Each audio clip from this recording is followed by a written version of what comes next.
पठामि संस्कृतं नित्यं वदामि संस्कृतं सदा ध्यायामि संस्कृतं सम्यक् वन्दे संस्कृतमातरं वन्दे संस्कृतमातरं वन्दे संस्कृतमातरम्।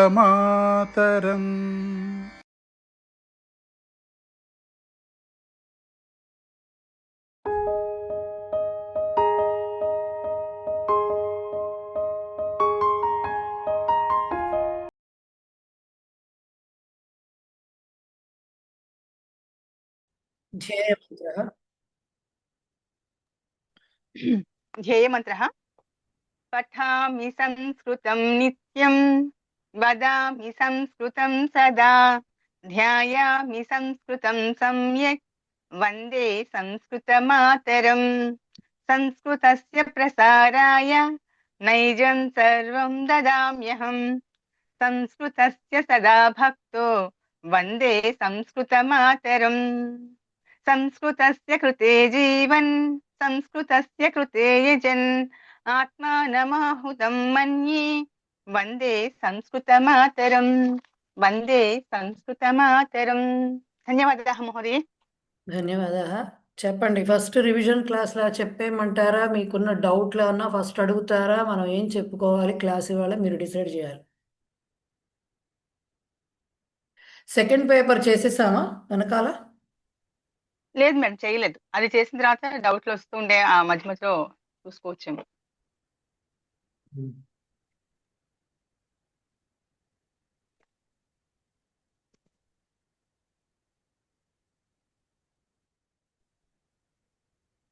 ఒక పని చేస్తాను, ఒకసారి బ్రీఫ్గా రివిజన్ ఇస్తాను, తర్వాత డౌట్స్లోకి ఒక సెకండ్ పేపర్ అది చూసుకుంటే 1 మంత్ గ్యాప్ వచ్చింది కాబట్టి ఎవరైనా గబుక్కున మిస్ అయినా చేసినా చదువుకోవడం మిస్ అయినా ఒకసారి రివైండ్ అవుతుంది అందరికీను. రివిజన్ స్టార్ట్ చేద్దాము. సో మనకు కోవిద సిలబస్, కోవిద అనే పరీక్ష మనకు పత్రాచార పరీక్షల్లో 4th level last level exam. దీంట్లో ఇంతవరకు బాగానే నెట్టుకుని వచ్చారు ప్రవేశం నుంచి చదువుకుంటూ కష్టపడి. లాస్ట్లో మనకున్న సిలబస్ ఏంటి? మిగతావన్నీ మెయిన్ సిలబస్ సమాసాలు అండ్ నత్వము, ఛందస్సు. నత్వం కూడా చెప్పకూడదు, సమాసాలు ఛందస్సు మెయిన్. ఆ తర్వాత మధ్య మధ్యలో తద్ధిత ప్రత్యయాలు, నెక్స్ట్ సన్ నిచ్ ప్రత్యయాలు, నత్వాలు, ఇలాంటివన్నీ కూడా మధ్య మధ్యలో చెప్పుకుంటూ రావడం జరిగింది మనము. ఆ తర్వాత అసలు సమాసాలే చాలా పెద్ద టాపిక్ కదా మనకున్న దాంట్లో. నెక్స్ట్ అన్వయ రచన చెప్పుకున్నాము, అన్వయ రచనలో కూడా సమాసాలు వచ్చాయి. సో ఇవన్నీ కవర్ చేసుకుంటూ వెళ్ళాం. సుభాషితాలు, వాటికి కూడా సంస్కృతంలోనే మనం సుభాషితాలకి అర్థం అది రాయాల్సి ఉంటుంది, అలాగే చెప్పారు మనకు పుస్తకంలోను. సో బేసిక్గా రివిజన్ స్టార్ట్ చేస్తున్నాను. అంటే ఏమేమి వచ్చినాయి అనేది మనం అన్నీ డిస్కస్ చేయం కదా, ఇక్కడ అన్వయ రచనలు మళ్ళీ చెప్పేస్తానని మాత్రం ఎక్స్పెక్ట్ చేయకండి, అవి జరగవు. కేవలం గ్రామర్ పార్ట్ ఒకటే మనం ఇలాగా టచ్ చేసుకుంటూ వెళ్తాము, రైట్?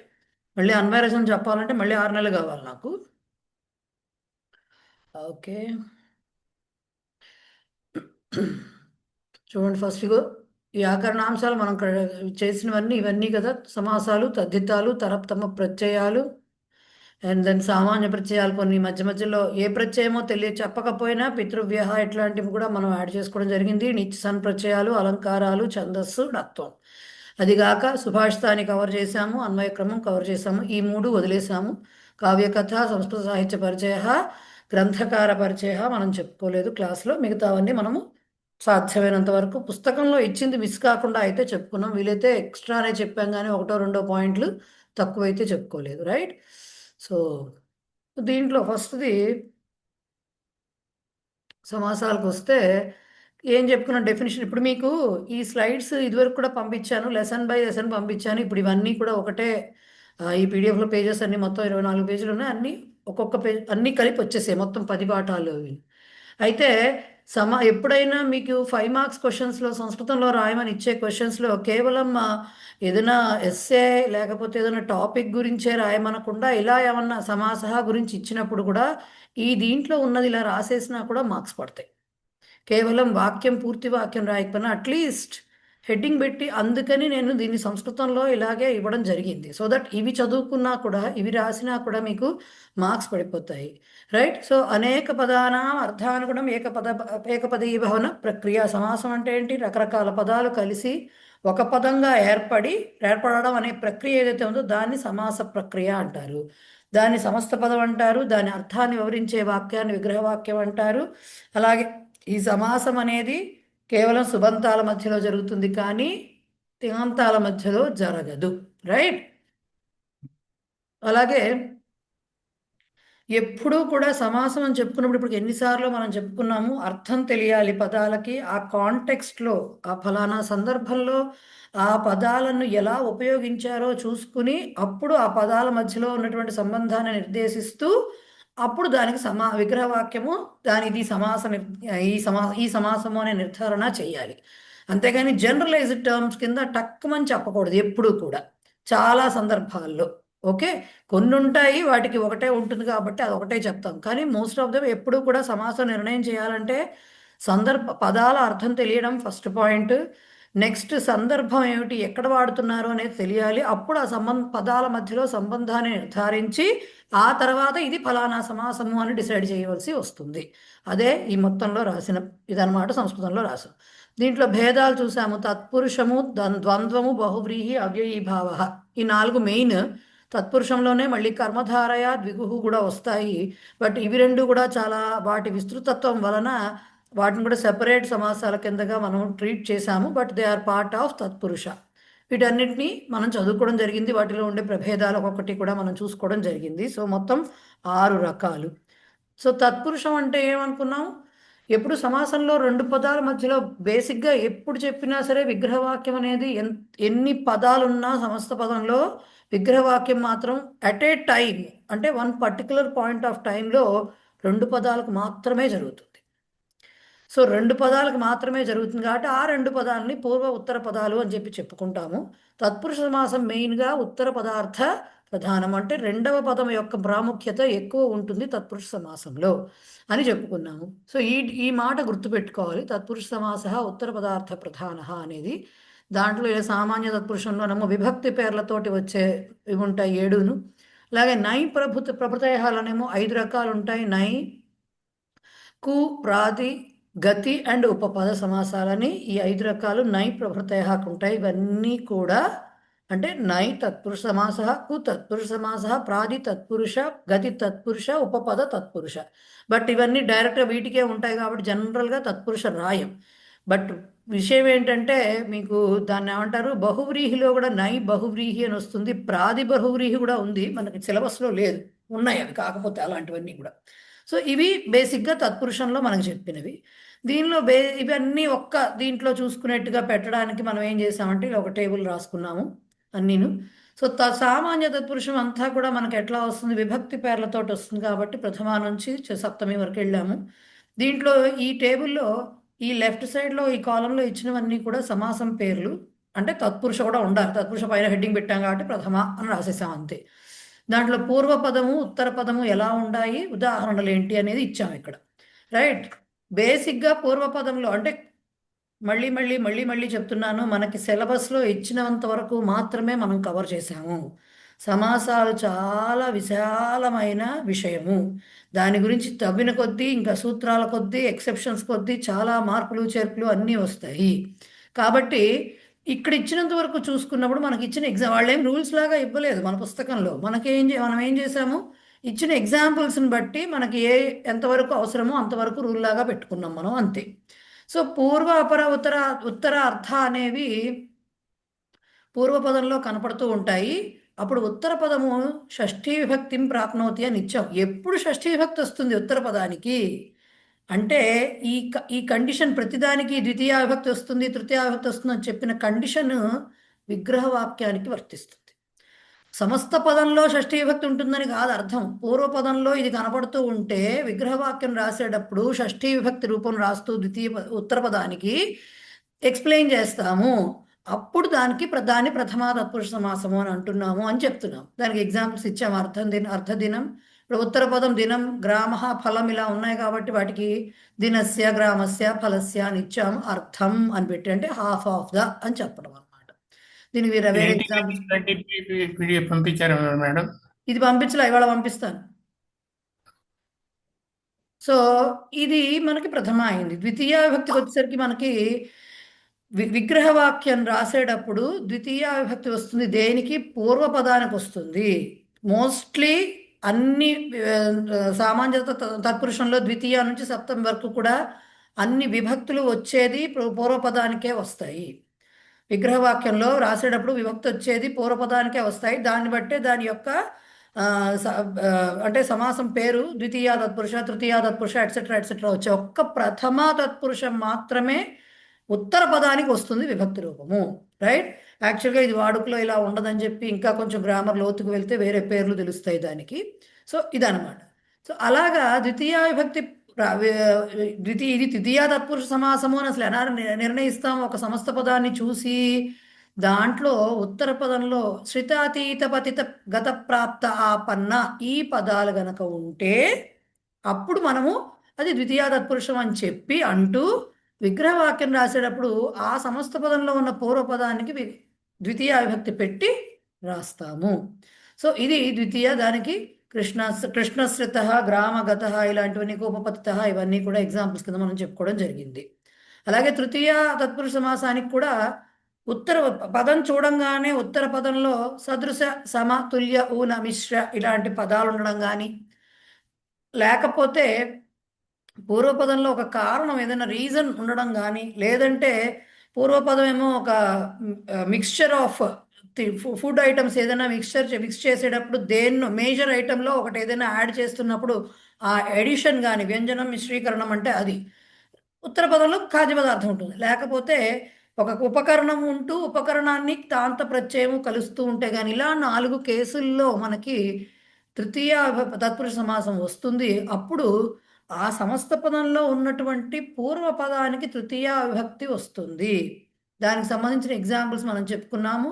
మాతృసదృశి, ఏకోన, విద్యా విహీన, క్షీరోదన, గుడమిశ్ర, నఖభిన్న, కవిరచితం ఇంకా ఎక్సెట్రా కొన్ని చెప్పుకున్నాం ఇంకా. రైట్? ఇవన్నీ మనం చాలా డీటెయిల్డ్గా క్లాసుల్లో చెప్పుకున్నాం కాబట్టి జస్ట్ రివైజ్ చేస్తూ వెళ్ళిపోతున్నాను నేను, అంతే.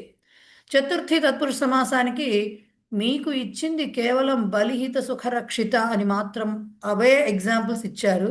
బట్ అర్థాతోటి ఉత్తరార్థం చతుర్థి విభక్తి వచ్చే అర్థం వచ్చేటటువంటిది కూడా మీ డిస్కషన్లో నడిచింది ఒకసారి, నేను చెప్పాను దానికి సంబంధించి. సో బేసిక్గా బలిహిత సుఖరక్షిత అనే పదాలు కనుక చతుర్థి సమస్త పదంలో ద్వితీయ అంటే ఉత్తర పదంలో కనపడుతూ ఉంటే అప్పుడు ప్రథమ పదము అంటే పూర్వపదానికి చతుర్థి విభక్తి వస్తుంది అనేది రూలు. సో భూత, బలి, లోకహితం ఇవన్నీ కూడా అట్లాంటి పదాలు. ఓకే.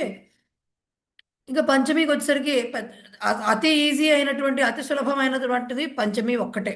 భీత, భయ, భీతి ఇలాంటి పదాలు ఏవైనా ఉత్తర పదంలో కనిపిస్తుంటే అది పంచమి తత్పురుషము. పూర్వపదానికి పంచమి విభక్తి వస్తుంది. ఇది కాక దీనికి ఎక్సెప్షన్ ఏంటంటే స్వర్గపతిత, భవనపతిత ఇలాంటివి దానికి ఎక్సెప్షన్. పై నుండి కింద పడటం ఏదైనా ఉంటే దానికి అప్పుడు పతిత శబ్దం వచ్చినప్పుడు కూడా ఆ ఎగ్జాంపుల్స్లో పూర్వపదానికి పంచమి వస్తుంది. ఇది completely based on context. Okay. So అది అర్థం చేసుకోవాలి ఫస్ట్. నెక్స్ట్ షష్ఠీ విభక్తిలో ఏమవుతుంది? ఇది అసలు పెద్ద కష్టమే కాదు. ఎక్కడైతే 2 పదాల మధ్యలో సంబంధం ఉంటుందో అంటే బిలాంగింగ్నెస్, చెందటము అనేటటువంటి భావన ఉంటుందో అక్కడ పూర్వపదానికి షష్ఠీ విభక్తి వస్తుంది. అంతకుమించి ఏమీ లేదు. ఇది ఏమిటి పుస్తకం అంటే ఇది ఫలానా వాళ్ళ యొక్క ఆర్ ఫలానా దాని యొక్క అని చెప్పటానికి మాత్రమే షష్ఠీ తత్పురుష సమాసం వస్తుంది. అంతకుమించి అక్కడ పెద్ద విశేషం అనేది ఏమీ లేదు. దాంట్లో కూడా పూర్వపదానికే షష్ఠీ విభక్తి వస్తుంది. దాని ఎగ్జాంపుల్స్ చెప్పాము. రాజపురుష, దేవపూజక ఇవే కాదు బోల్డ్ ఉన్నాయి. దశరథ పుత్ర ఇవన్నీ కూడా సీతాపతి అన్నీ షష్ఠీ తత్పురుష సమాసమే. రైట్? సప్తమికి వచ్చేసరికి రకరకాల ఒక సెట్ ఆఫ్ వర్డ్స్ చెప్పాము ఉత్తర పదంలో. నిపుణ, పటు అంటే ఎబిలిటీని చెప్పేది, బేసికల్గా కేపబిలిటీని చెప్పే పదము దీంట్లో ఉంటుంది. ఆ కేపబిలిటీ పాజిటివ్ సెన్స్ అవ్వచ్చు, నెగిటివ్ సెన్స్ అవ్వచ్చు. సకారాత్మకంగా ఉండొచ్చు, ఆ అర్హత అనేది, ఆ సామర్థ్యం అనేది, లేకపోతే నకారాత్మకంగా ఉండొచ్చు. అయినా సరే ఇలాంటి పదాలన్నీ కూడా దాన్నే చెప్తాయి కాబట్టి అలాంటి పదము సమస్త పదంలో ఉత్తర పదంగా ఉన్నప్పుడు అక్కడ సప్తమి తత్పురుష సమాసం అని చెప్పాలి మనము. అలాగే పూర్వపదానికి సప్తమి విభక్తితోటి విగ్రహవాక్యము రాసుకోవాలి. ఎగ్జాంపుల్ చెప్పుకున్నాము, వేద పండిత, కార్యరత, కావ్య కుశల, లేకపోతే వీణావాదన నిపుణ, ఇట్లాంటివన్నీ ఎక్సెట్రా ఎక్సెట్రా, క్రీడా పటు, ఇవన్నీ కూడా దానికి సంబంధించినటువంటి ఎగ్జాంపుల్. ఇది కాక ఇంకొక ఎగ్జాంపుల్ ఏముంది, క్త ప్రత్యయాంత రూపము. ఈ క్త దీని గురించి కూడా ఒక డిస్కషన్ వచ్చింది గ్రూప్లో. మా చక్రబంధ, రజ్జుబంధ ఇలాంటివి వచ్చినప్పుడు అని దానికి రూల్స్ ఉన్నాయి స్పెసిఫిక్గా. ఇలాంటి కొన్ని వచ్చినప్పుడు, ఈ బంధ శబ్దం వచ్చినప్పుడు కొన్ని చోట్ల కొన్ని సందర్భాల్లో అంటే కొన్ని రకాల పదాలతోటి వచ్చినప్పుడు ఇది సప్తమీనే రావాలి, ఇలాంటి రూల్స్ ఉన్నాయి. అవన్నీ మనకి అప్రస్తుతం కాబట్టి మనం చెప్పుకోలేదు. ఇక్త ప్రత్యయాంత శబ్దంగా మనకి ఇచ్చింది చక్రబంధ ఒకటే ఇచ్చారు ఎగ్జాంపుల్, మనం అదొకటే చెప్పుకోవడం జరిగింది. రైట్. దానికి కామన్ సెన్స్ పాయింట్గా నేనేం చెప్పానంటే, చక్రము తోటి దేన్ని కట్టడానికి వీలు కాదు, చక్రములో కట్టడానికి వీలవుతుంది కాబట్టి, సో అలా సప్తమి అని గుర్తుపెట్టుకోండి ఆ ఎగ్జాంపుల్కి అని చెప్పాను నేను. సో ఇది సామాన్య తత్పురుష. ఇకపోతే నై ప్రభృతయ ఉన్నాయి కదా, దాంట్లో ఎలా వచ్చాయి ఈ నై 5 ఉన్నాయి. నై, అదేంటి, కు, ప్రాది, గతి, ఉపపద. ఈ 5ట్లో నై సమాస అనేది వ్యతిరేకార్థాన్ని చెప్తుంది. కుసమాస కుత్సితము అంటే చెడిపోయిన, బ్యాడ్ అనే అర్థంలో వస్తుంది కుసమాస అనేది. ప్రాది అంటే పూర్వపదంలో ఉపసర్గలు, మనకు ఉన్నటువంటి 22 ఉపసర్గల్లో ఏదో ఒకటి వస్తుంది. అలాగే గతి సమాసం అంటే ముందు లేని స్టేజ్లోకి, ఆ స్టేట్లోకి ట్రాన్స్ఫర్మేషన్ అవుతుంది, రూపాంతరం చెందడం అనేది, అది ఒకటి చెప్పాము. నెక్స్ట్ ఉపపద సమాసం అంటే 2 పదాల మధ్యలో అది కూడా ఇంకొక పదము, అది ఒక రకమైనటువంటి గుర్తు కింద చెప్పారు. ఉపపదం అంటే ఒక రకమైన గుర్తు, ఒక రకమైన సింబల్ లాగా ఇచ్చారు గ్రామర్లో అని చెప్పాము. దీంట్లో నై సమాసకు వచ్చేసరికి నై సమాసము ఆ ఆర్ అన్ను తోటి స్టార్ట్ అవుతుంది సమస్త పదం. అంటే పూర్వపదంలో ఆ ఆర్ అన్ ఉంటుంది జనరల్గా. ఎప్పుడు ఉంటుంది, నెక్స్ట్ వచ్చే పదం కనుక ఉత్తర పదం కనుక వ్యంజన సుబంతం అయితే ముందు ఆ ఉంటుంది, అదే స్వర సుబంతం అయితే ముందు అన్ ఉంటుంది. దానికి ఎగ్జాంపుల్ చెప్పుకున్నాం, ఆ ధర్మ, ధ వ్యంజనం కాబట్టి ఆ వచ్చింది. ఆ నాదిహి, ఆదిహి అనేది మనకి ఆ అనేది స్వరాక్షరం కాబట్టి అన్ అని వచ్చి అన్ ప్లస్ ఆదిహి అనాదిహి అయింది. విగ్రహవాక్యం రాసేటప్పుడు వ్యతిరేకార్థం అంటున్నాం కాబట్టి నా రాసి ధర్మ రాసేస్తాము. నా కార్యం, నా ఆదిహి, నా ఏకం, ఇవన్నీ కూడా నై సమాసానికి, నై తత్పురుష సమాసానికి ఎగ్జాంపుల్స్. రైట్. కు సమాసం కూడా సేమ్ అదే, స్వర సుబంతము, వ్యంజన సుబంతము. వ్యంజన సుబంతం అయితే కు అనే ఉంటుంది పూర్వపదము, స్వర సుబంతం అయితే కద్ అని యాడ్ అవుతుంది ముందు.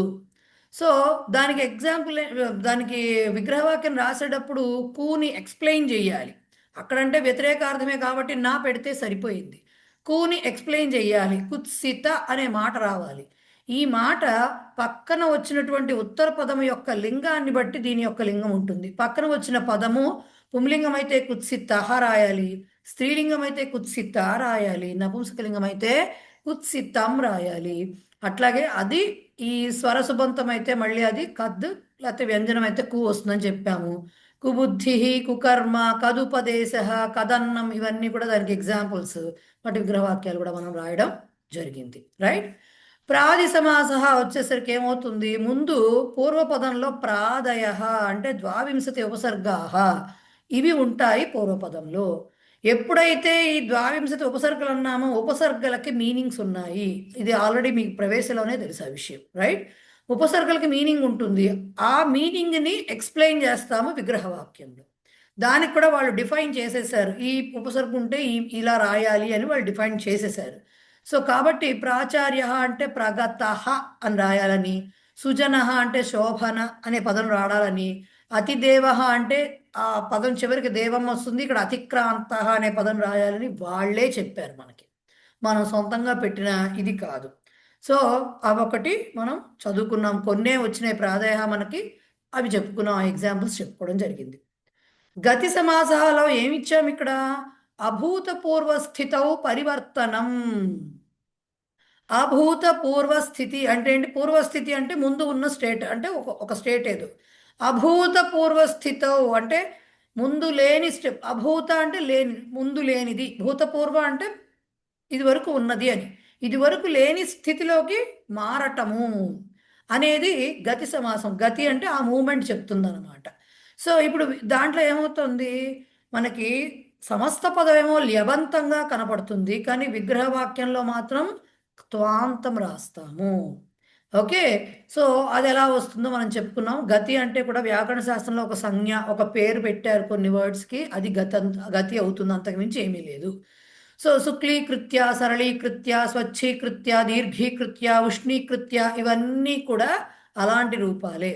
అంటే ఏంటి, దాన్ని ఈ యా వచ్చింది, ల్యబంతంగా ఉంది సమస్త పదము. బట్ విగ్రహవాక్యం రాసేటప్పుడు అశుక్లం శుక్లం కృత్వా అనుకుంటూ రాసుకొచ్చాం, త్వాంతంతో రాసుకొచ్చాం.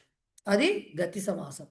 ఉపపద సమాసం అంటే కూడా బేసిక్గా ఉపపదంలో ఏమవుతుందంటే ఉత్తర పదంలో కదంతం ఏదో ఒకటి కృత్ప్రత్యయం ఒకటి కనబడుతూ ఉంటుంది. కారహ, నోద్దహ, ద, జ్ఞ, ఇలాంటి అవన్నీ రకరకాల కృత్ప్రత్యయాలు అవి కనబడుతూ ఉంటాయి.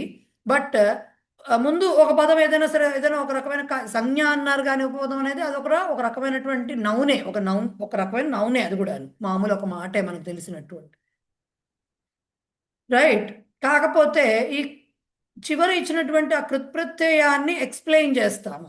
దేని ద్వారా? విగ్రహవాక్యంలో ఎక్స్ప్లెయిన్ చేస్తాం. దేని ద్వారా? తింగ్ ప్రత్యయ రూపం ద్వారా ఎక్స్ప్లెయిన్ చేస్తాం.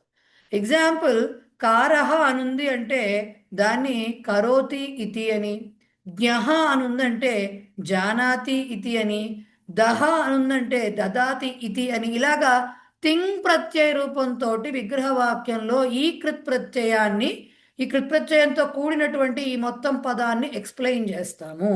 అది ఉపపద సమాస. కుంభకార, శాస్త్రజ్ఞ, జలద, వరద, ఇవన్నీ కూడా అలాంటి మాటలే. ఇవి స్త్రీలింగం కూడా ఉన్న, కేవలం పుంలింగం ఇచ్చారు కదా అని పుంలింగమే ఉండక్కర్లా, స్త్రీలింగం కూడా ఉండొచ్చు, అవేమి తప్పేమీ లేదు, రైట్. ఇది మొత్తం తత్పురుష సమాసానికి చెందినది. ఇప్పుడు కర్మధారయం, ఇది కూడా తత్పురుషంలో ప్రభేదమే.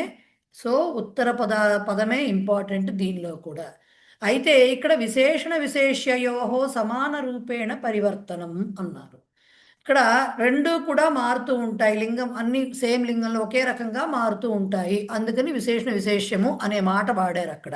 ఓకే, దీంట్లో మనకి కర్మధారయాలు 9 యాక్చువల్గా, కానీ మనకు 6 చెప్పారు. విశేషణ పూర్వపద, ఉపమాన పూర్వపద, ఉపమానోత్తర పద, సంభావన పూర్వపద, ఉపమాన ఉత్తర పద పడిందా, ఇక్కడ హైవన్ పడాలి. అవధారణ పూర్వపద, మధ్యమ పదలోపి, ఇవి 6 చెప్పుకున్నాము.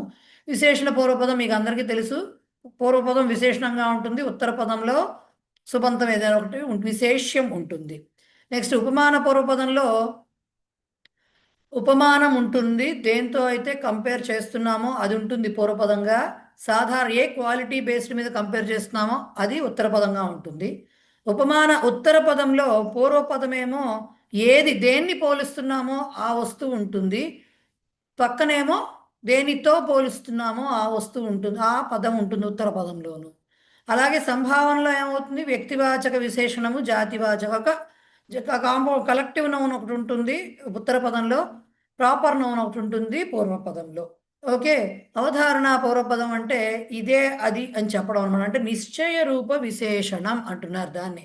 ఖచ్చితంగా ఇదే అది అని వేరే తేడా లేదన్నట్టుగా చెప్పటము అవధారణ, నిశ్చితంగా చేసి చెప్పటం అనేది. సో ఇవి చెప్పుకున్నాం ఈ 5. మధ్యమ పదంలోకి తర్వాత వద్దాం. వీటిల్లో కొన్ని కీవర్డ్స్ చెప్పాం. విశేషణ పూర్వపదానికి అయితే ప్రాబ్లం లేదు, కానీ ఉపమాన పూర్వపదానికి వీటన్నిటికీ విగ్రహవాక్యం రాసేటప్పుడు కీవర్డ్స్ చెప్పాం. విశేషణ పూర్వపదానికి ఏం చెప్పాము, 2 రకాలుగా రాయొచ్చు. నీలోత్పలం అని ఉంటే నీలం ఉత్పలం అని రాయొచ్చు, లేదు నీలం చ తత్ ఉత్పలం చ. ఆ తత్ ఎలా రాస్తాము అంటే అక్కడ ఉత్పలం అనేది నపుంసకలింగం కాబట్టి, లేదు అక్కడ పుంలింగ పదం ఉందనుకోండి, అప్పుడు ఏం రాస్తాము, సహా అని రాస్తాము. బహువచనం ఉంటే తే రాస్తాము, స్త్రీలింగం ఉంటే సా రాస్తాము, స్త్రీలింగ బహువచనం ఉంటే తాహ్ రాస్తాము. అట్లాగే నపుంసకలింగ బహువచనం ఉంటే తాని రాస్తాం. ఇది దాని మీద డిపెండ్ అయి ఉంటుంది, ఇది మనం చెప్పుకున్నాము ఆల్రెడీ. నెక్స్ట్ ఉపమాన పూర్వపదానికి వచ్చేసరికి ముందు ఉపమానం ఉంటుందన్నాము, తర్వాత సాధారణ ధర్మం ఉంటుందంటున్నాము. విగ్రహవాక్యం రాసేటప్పుడు ఈ రెండు ఉత్తర పదాలకి మధ్యలో ఇవ అనేటటువంటి కీవర్డ్ రాయాలి. హిమాం ఇవ శీతలం అలా రాయాలి. అదే ఉపమానోత్తర పదం అనుకోండి, ఉపమేయం ముందు ఉంటుంది, ఉపమానం లాస్ట్లో ఉంటుంది, చివరిలో ఆ పూర్వపదం ఉత్తర పదం అయిన తర్వాత ఇవ అనే కీవర్డ్ రాయాలి. సో ఆ ఇవ ముందరేమో మధ్యలో ఉంటుంది ఉపమాన పూర్వపదంలో, ఉపమానోత్తర పదంలో చివరి ఉంటుంది. పురుష సింహ ఇవ, రాజా ఋషి ఇవ, ఇవన్నీ కూడా అలాంటి ఎగ్జాంపుల్స్. సంభావన పూర్వపదంకి వచ్చేసరికి వ్యక్తివాచకం జాతివాచకం అని చెప్పాము పూర్వ ఉత్తర పదాలు. వీటిల్లో మధ్యలో ఇతి అనే మాట కీవర్డ్ వస్తుందన్నమాట. ఇతి అనే పదము వస్తుంది విగ్రహవాక్యంలో. ఆమ్రహ ఇది వృక్ష, గంగా ఇది నది, దశరథ ఇది రాజా, ఇట్లా అన్నమాట. అలాగే అవధారణకు వచ్చేసరికి అదే ఇది అని చెప్తున్నాం కాబట్టి అక్కడ ఏం జరుగుతుంది, నిశ్చయంగా ఒక రూపం చెప్తున్నాం కాబట్టి ఏవ అనే పదం రావాలి పూర్వ ఉత్తర పదాలకి మధ్యలో. సో విద్యా ఏవ ధనం, గురు ఏవ దేవ, ముఖం ఏవ కమలం, ఇలాంటివన్నీ దాని కిందకు వస్తాయి అవధారణ పూర్వపదం. మరి మధ్యమ పదలోపి అంటే యాజ్ ద నేమ్ సేస్ మధ్యమ పదము లోపిస్తోంది. సమస్త పదములో రెండు పదాలే ఉంటున్నాయి, మధ్యలో ఉండేటటువంటి పదము లోపిస్తోంది. బట్ విగ్రహవాక్యం రాసేటప్పుడు దాన్ని ఎక్స్ప్లెయిన్ చేస్తున్నాం. అంటే ఆ పదం ద్వారా ఆ ఫస్ట్ ఇచ్చినటువంటి పూర్వ ఉత్తర పదాలకి సంబంధం ఏమిటనేది నిర్ధారిస్తున్నాము. ఓకే, సో అర్థానుగుణం ద్వయోః పదయోః మధ్యే సంబంధ నిర్ధారణం సంబంధవాచకస్య లోపః. ఆ సంబంధాన్ని చెప్పే పదం లోపిస్తుంది ఇక్కడ. అందుకనే దానికి ఛాయాతరవః అంటే ఛాయా ప్రధానాః తరవః అని ఆ ప్రధాన శబ్దం మిస్ అయిపోయింది అక్కడ. అదే సంబంధ నిర్ధారణ పదము, అది సంబంధ వాచకము, అది మిస్ అవుతుంది. ఇలాంటి ఎగ్జాంపుల్స్ మనము చూసాము. సో ఇది బేసిక్గా కర్మధారయం. ద్విగుహు, ద్విగుహుకి కూడా మీకు ఇస్తే ఒకవేళ 5 మార్క్స్ కింద ఇలా రాస్తే సరిపోతుంది. ద్విగుహు సామాన్యత, ఇది కూడా కర్మ తత్పురుషంలో భాగం కాబట్టి ఉత్తర పదమే ఇంపార్టెంట్. సామాన్యత సంఖ్యాపూర్వ, జనరల్గా సంఖ్యపూర్వంగా ఉంటుంది, నెంబర్తో స్టార్ట్ అవుతుంది. ఇప్పుడు మీకు చెప్పింది సమాహార ద్విగుహు మాత్రమే కాబట్టి సమూహార్థంలోనే వాడతాము. ఇక్కడ ఇచ్చిన ద్విగుహు ఎప్పుడూ కూడా ఏకవచనాంత. ఈ సమాహార ద్విగుహు ఎప్పుడూ ఏకవచనాంతమే. అయితే కొన్ని సందర్భాల్లో పుంలింగంగా ఉండొచ్చు సమస్త పదము, కొన్ని సందర్భాల్లో స్త్రీలింగంగా ఉండొచ్చు, కొన్ని సందర్భాల్లో నపుంసకలింగంగా కూడా ఉండొచ్చు ఈ ద్విగు సమాసము. ఇక్కడ విగ్రహవాక్యం రాసేటప్పుడు సమాహార అనే మాట రాయాల్సి వస్తుంది. దానికి ఎగ్జాంపుల్స్ చెప్పాము. స్త్రీలింగంలో త్రిలోకి, పంచవటి, ఇవన్నీ త్రివేది, ఇవన్నీ స్త్రీలింగానికి అని చెప్పాము. లోకానాం సమాహార ఇలా రాయడం చెప్పుకున్నాము. నపుంసకలింగంలోకి వచ్చేసరికి భువన, పాత్ర, యుగ, రాత్ర ఈ శబ్దాలు ఉండాలి ఉత్తర పదంలో అని చెప్పుకున్నాము. అప్పుడు దానికి నపుంసకలింగ రూపంలో ఉంటుంది సమస్త పదం అని చెప్పాము. సప్తాహ అనే చోట మాత్రం సమస్త పదము ద్విగు సమాసం యొక్క సమస్త పదము పుంలింగంగా ఉంటుంది అని చెప్పుకోవడం జరిగింది. ఇవన్నీ డీటెయిల్డ్గా మనం క్లాస్లో చెప్పుకున్నాం కాబట్టి అక్కడతో నేను జస్ట్ టచ్ చేస్తున్నాను. ఓకే, ఇది ద్విగు. ఇది రాసినా కూడా చాలు, మీకు ద్విగు సమాసం గురించి రాయమంటే కేవలం ఇంతవరకు రాసినా కూడా సరిపోతుంది. రైట్, నెక్స్ట్ ఇది ద్వంద్వం. ద్వంద్వం అంటే చార్థ అంటే అండ్ అని చెప్పేది, అన్నిటినీ కలుపుకుంటూ పోయేదన్నమాట ద్వంద్వము అంటే. రైట్, ఇది దీంట్లో ఉత్తర పదమో పూర్వపదమో ఇంపార్టెంట్ కాదు, అన్ని అవయవాలు కూడా ఈక్వల్ ఇంపార్టెన్స్ కలిగి ఉంటాయి. అవయవాలంటే పదాలు, ఆ సమస్త పదంలో ఉన్నటువంటి పదాలన్నీ కూడా ఈక్వల్ ఇంపార్టెన్స్ కలిగి ఉంటాయి. కాబట్టి జనరల్గా సమాసాలకి మనము రెండు పదాలకు తీసుకుని రాస్తూ ఉంటాము. ద్వంద్వ సమాసంలో మాత్రం ఎన్ని ఉంటే అన్నిటినీ కూడా చా చా చా పెట్టుకుంటూ వెళ్ళిపోయి రాసేసుకుంటూ వెళ్ళొచ్చు అన్ని పదాలని కూడా. సో ఇది మన ఏమంటారు ద్వంద్వ సమాసం అనమాట. దీంట్లో జస్ట్ పదాలన్నీ యాడ్ చేసుకుంటూ వెళతాం తప్ప వేరే రకంగా రెండు పదాలకు కలిపి విభక్తులు పెట్టడం ఇలాంటివి ఏమీ జరగవు. పుంలింగం అనేది ఆ పదాలు ఇచ్చిన పదాలు బహువచనంలో ఉండొచ్చు, ఏకవచనంలో ఉండొచ్చు, ద్వివచనంలో ఉండొచ్చు, చెప్పలేము. కానీ సమస్త పదము ఎలా వస్తుంది అనేది ఇక్కడ మళ్ళీ చెప్పుకుంటాం మనం. దీంట్లో 2 రకాలు: ఇతరేతర ద్వంద్వ, సమాహార ద్వంద్వ. ఈ ఇతరేతర ద్వంద్వంలో ఏమవుతుంది, చ అని ఉపయోగిస్తూ విగ్రహవాక్యం రాస్తాము, బాగుంటుంది, అది మనకు తెలిసిన విషయము. దీంట్లో బోల్డ్ పదాలు ఉండొచ్చు, అనేక పదాని అపి భవేయు, ఇది కూడా ఉంది. కాబట్టే అప్పుడు కాకపోతే దీని యొక్క వచనం ఎలా వస్తుంది, ద్వంద్వ సమాసం యొక్క వచనం ఎక్కడి నుంచి వస్తుంది, ఎలా వస్తుంది? 2 పదాలే ఉంటే ద్వంద్వ సమాసం ఇతరేతర ద్వంద్వం యొక్క సమస్త పదము ద్వివచనంలో ఉంటుంది, రామలక్ష్మణవు అని. అదే ఎక్కువ పదాలు ఉంటే రామలక్ష్మణ భరతాహ, రామలక్ష్మణ భరత శత్రుఘ్నాహ, ఇట్లాగా బహువచనంలో ఉంటుంది. అయితే దీనికి లింగము కూడా ఎలా నిర్ధారిస్తాము, వచనము లింగము ఎట్లా అంటే, అంతిమ పదము ఏదైతే రాస్తున్నామో అది ఏ లింగంలో ఉంటుందో దాన్ని బట్టి దాని వచనం రాసుకోవాలి. వచనం రాసుకోవాలంటే అది స్త్రీలింగంలో ఉందనుకోండి, అంతిమ పదము సమస్త పదము స్త్రీలింగ ద్వివచనం ఆర్ స్త్రీలింగ బహువచనంలో ఉంటుంది. లేదు నపుంసకలింగంలో ఉంటే సమస్త పదము నపుంసకలింగ ద్వివచనం ఆర్ నపుంసకలింగ బహువచనంలో ఉంటుంది. పుంలింగంలో ఉంటే కూడా అదే రూల్ అప్లై అవుతుంది. సో ఇక్కడ ఇలాంటి ఎగ్జాంపుల్స్ అన్నీ చూసాము. వృక్షలతే, లతా వృక్షవు, ఇలాంటివన్నీ చాలా ఎగ్జాంపుల్స్ మనం చూడటం జరిగింది. ఇది మన ఇతరేతర ద్వంద్వం. ఇతరేతర ద్వంద్వము సమస్త పదము ద్వివచనం కానీ బహువచనం కానీ దేంట్లో అయినా ఉంటుంది. అది స్త్రీలింగం అవ్వచ్చు, పుంలింగం అవ్వచ్చు, నపుంసకలింగం అవ్వచ్చు, బట్ ఉంటుంది. కానీ సమాహార ద్వంద్వం మాత్రం సమూహంగా చెప్తాం, గ్రూపుగా చెప్తాం. కాబట్టి ఇది ఎప్పుడూ కూడా నపుంసకలింగ ఏకవచనంలో మాత్రమే ఉంటుంది సమాహార ద్వంద్వ సమస్త పదము. ఓకే, సో దానికే మనం ఈ దాసీ దాసము లేకపోతే ఈ పుత్రపౌత్రంకి రకరకాల కాంబినేషన్స్, పర్మిటేషన్స్ మనం క్లాసుల్లో చర్చించేసాం. ఇలా రాయొచ్చా, అలా రాయొచ్చా, దాస్య రాయాలా, దాసీ రాయాలా, దాసాహ రాయాలి, ఇవన్నీ చర్చించాము. ఫైనల్గా మీకు అది అర్థమైపోయిందనే నాకు అనిపించింది అప్పుడు కూడాను. సో ఇవన్నీ కూడా నపుంసకలింగ సమాహార ద్వంద్వానికి ఎగ్జాంపుల్స్. సమాహార ద్వంద్వము నిత్య నపుంసకలింగ ఏకవచనాంత శబ్దము సమస్త పదం. ఓకే, కానీ ద్విగు సమాసం కూడా సమాహారమే, అది 3 లింగాల్లోనూ ఉండడానికి అవకాశం ఉంది, అది గుర్తుపెట్టుకోండి. అండ్ అది గ్రూప్ కానీ నంబర్ ఉంటుంది ద్విగులో, దీనికి నంబర్ ఉండదు. రైట్, ఇది ద్వంద్వ సమాసం.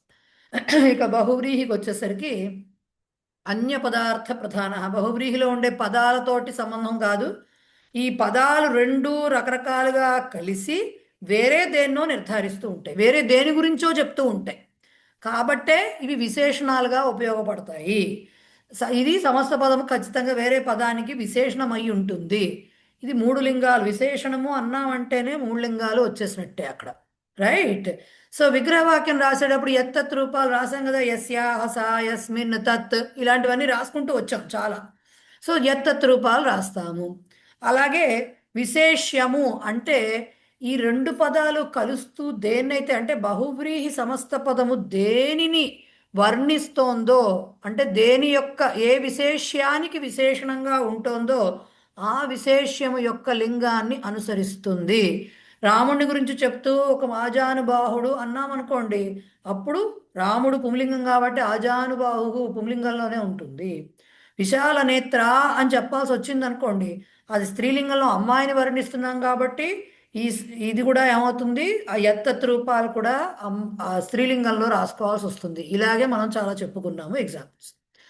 అలాగే సందర్భాన్ని బట్టి అక్కడ ఆ పూర్వపదం ఉత్తరపదం యొక్క వచనాన్ని విగ్రహవాక్యంలో రాసేటప్పుడు ఆ వచనాన్ని కూడా నిర్ధారిస్తాం. ముఖం గురించి చెప్తున్నాం అనుకోండి, ఏకవచన ప్రయోగమే చెయ్యాలి విగ్రహవాక్యంలో. ప్రసన్నం వదనం యస్య సహ ఆర్ యస్యాహ సా, ఇలాగే రాయాలి. కళ్ళ గురించి చెప్తున్నప్పుడు విశాలమైన కళ్ళు అన్నప్పుడు ద్వివచన ప్రయోగమే చేయాలి. జుట్టు ఇలాంటి వాటి గురించి చెప్పేటప్పుడు ఎప్పుడు బహువచన ప్రయోగం చేయాలి విగ్రహవాక్యంలో. ఇవి కూడా మనము చెప్పుకున్నాం కదా, బహువ్రీహి సమాసం కూడా డీటెయిల్గా డిస్కస్ చేసాం. దీంట్లో రకరకాలు ఏమున్నాయి, అసలు బేసిక్గా బహువ్రీహి గురించి రాయమంటే ఇగో ఇక్కడ చెప్పిన ఈ పాయింట్స్ అన్ని రాసి నెక్స్ట్ సమానాధికరణ వాటి ప్రభేదాలు ఏవైతే ఇచ్చారో అవి రాసి అన్నిటికీ ఒక్కొక్క ఎగ్జాంపుల్ ఇవ్వాల్సి వస్తుంది అనమాట. అది మీరు ఎంతవరకు రాస్తారనేది మీ మీద డిపెండ్ అయి ఉంటుంది. అది సమానాధికరణ, వ్యధికరణ, నై బహువ్రీహి, సహపూర్వపద బహువ్రీహి, ఈ 4 రకాలే మనకు బహువ్రీహిలో చెప్పారు.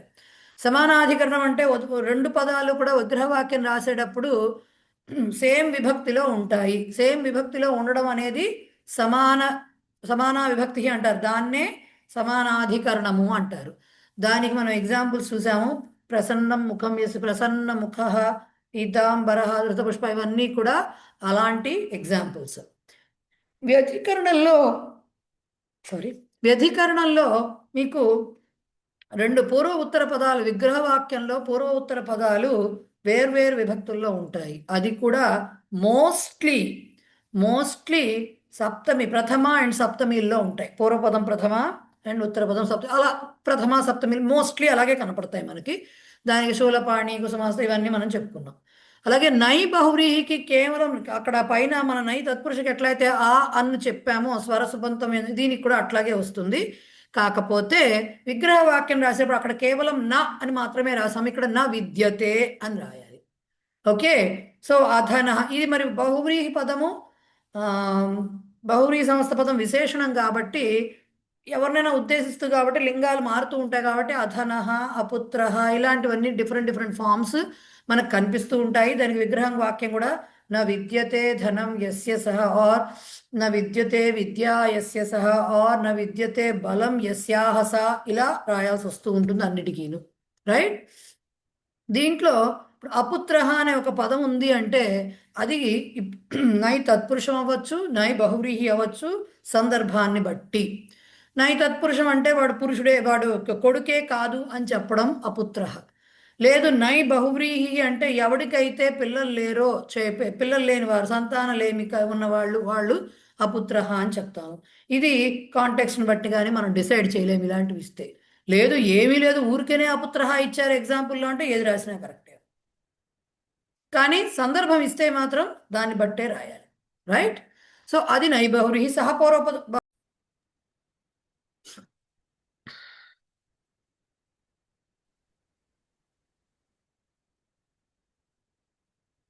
ఇది ఎక్కడ పోయింది? వాజపేయి వర్య అంటే అది విశేషణ పూర్వపదమా? వాజపేయి వర్య, అవునండి, విశేషణ పూర్వపదం కాదు, అవధారణ, అదే ఉదాహరణ సంభావన పూర్వపదం. ఆ ఫైల్ ఎక్కడో పోయింది ఇప్పుడు.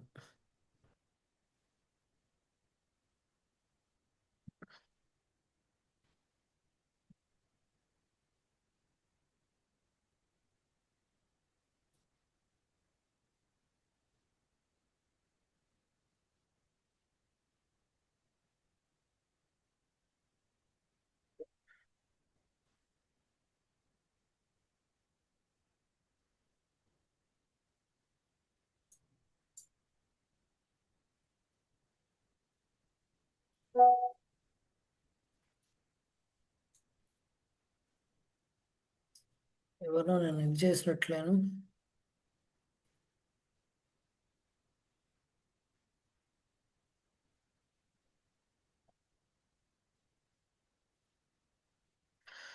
సో సహపూర్వపద బహువ్రీహికి వచ్చేసరికి సా ఆర్ సహ పూర్వపదంలో కనపడుతూ ఉంటాయి సమస్త పదంలో.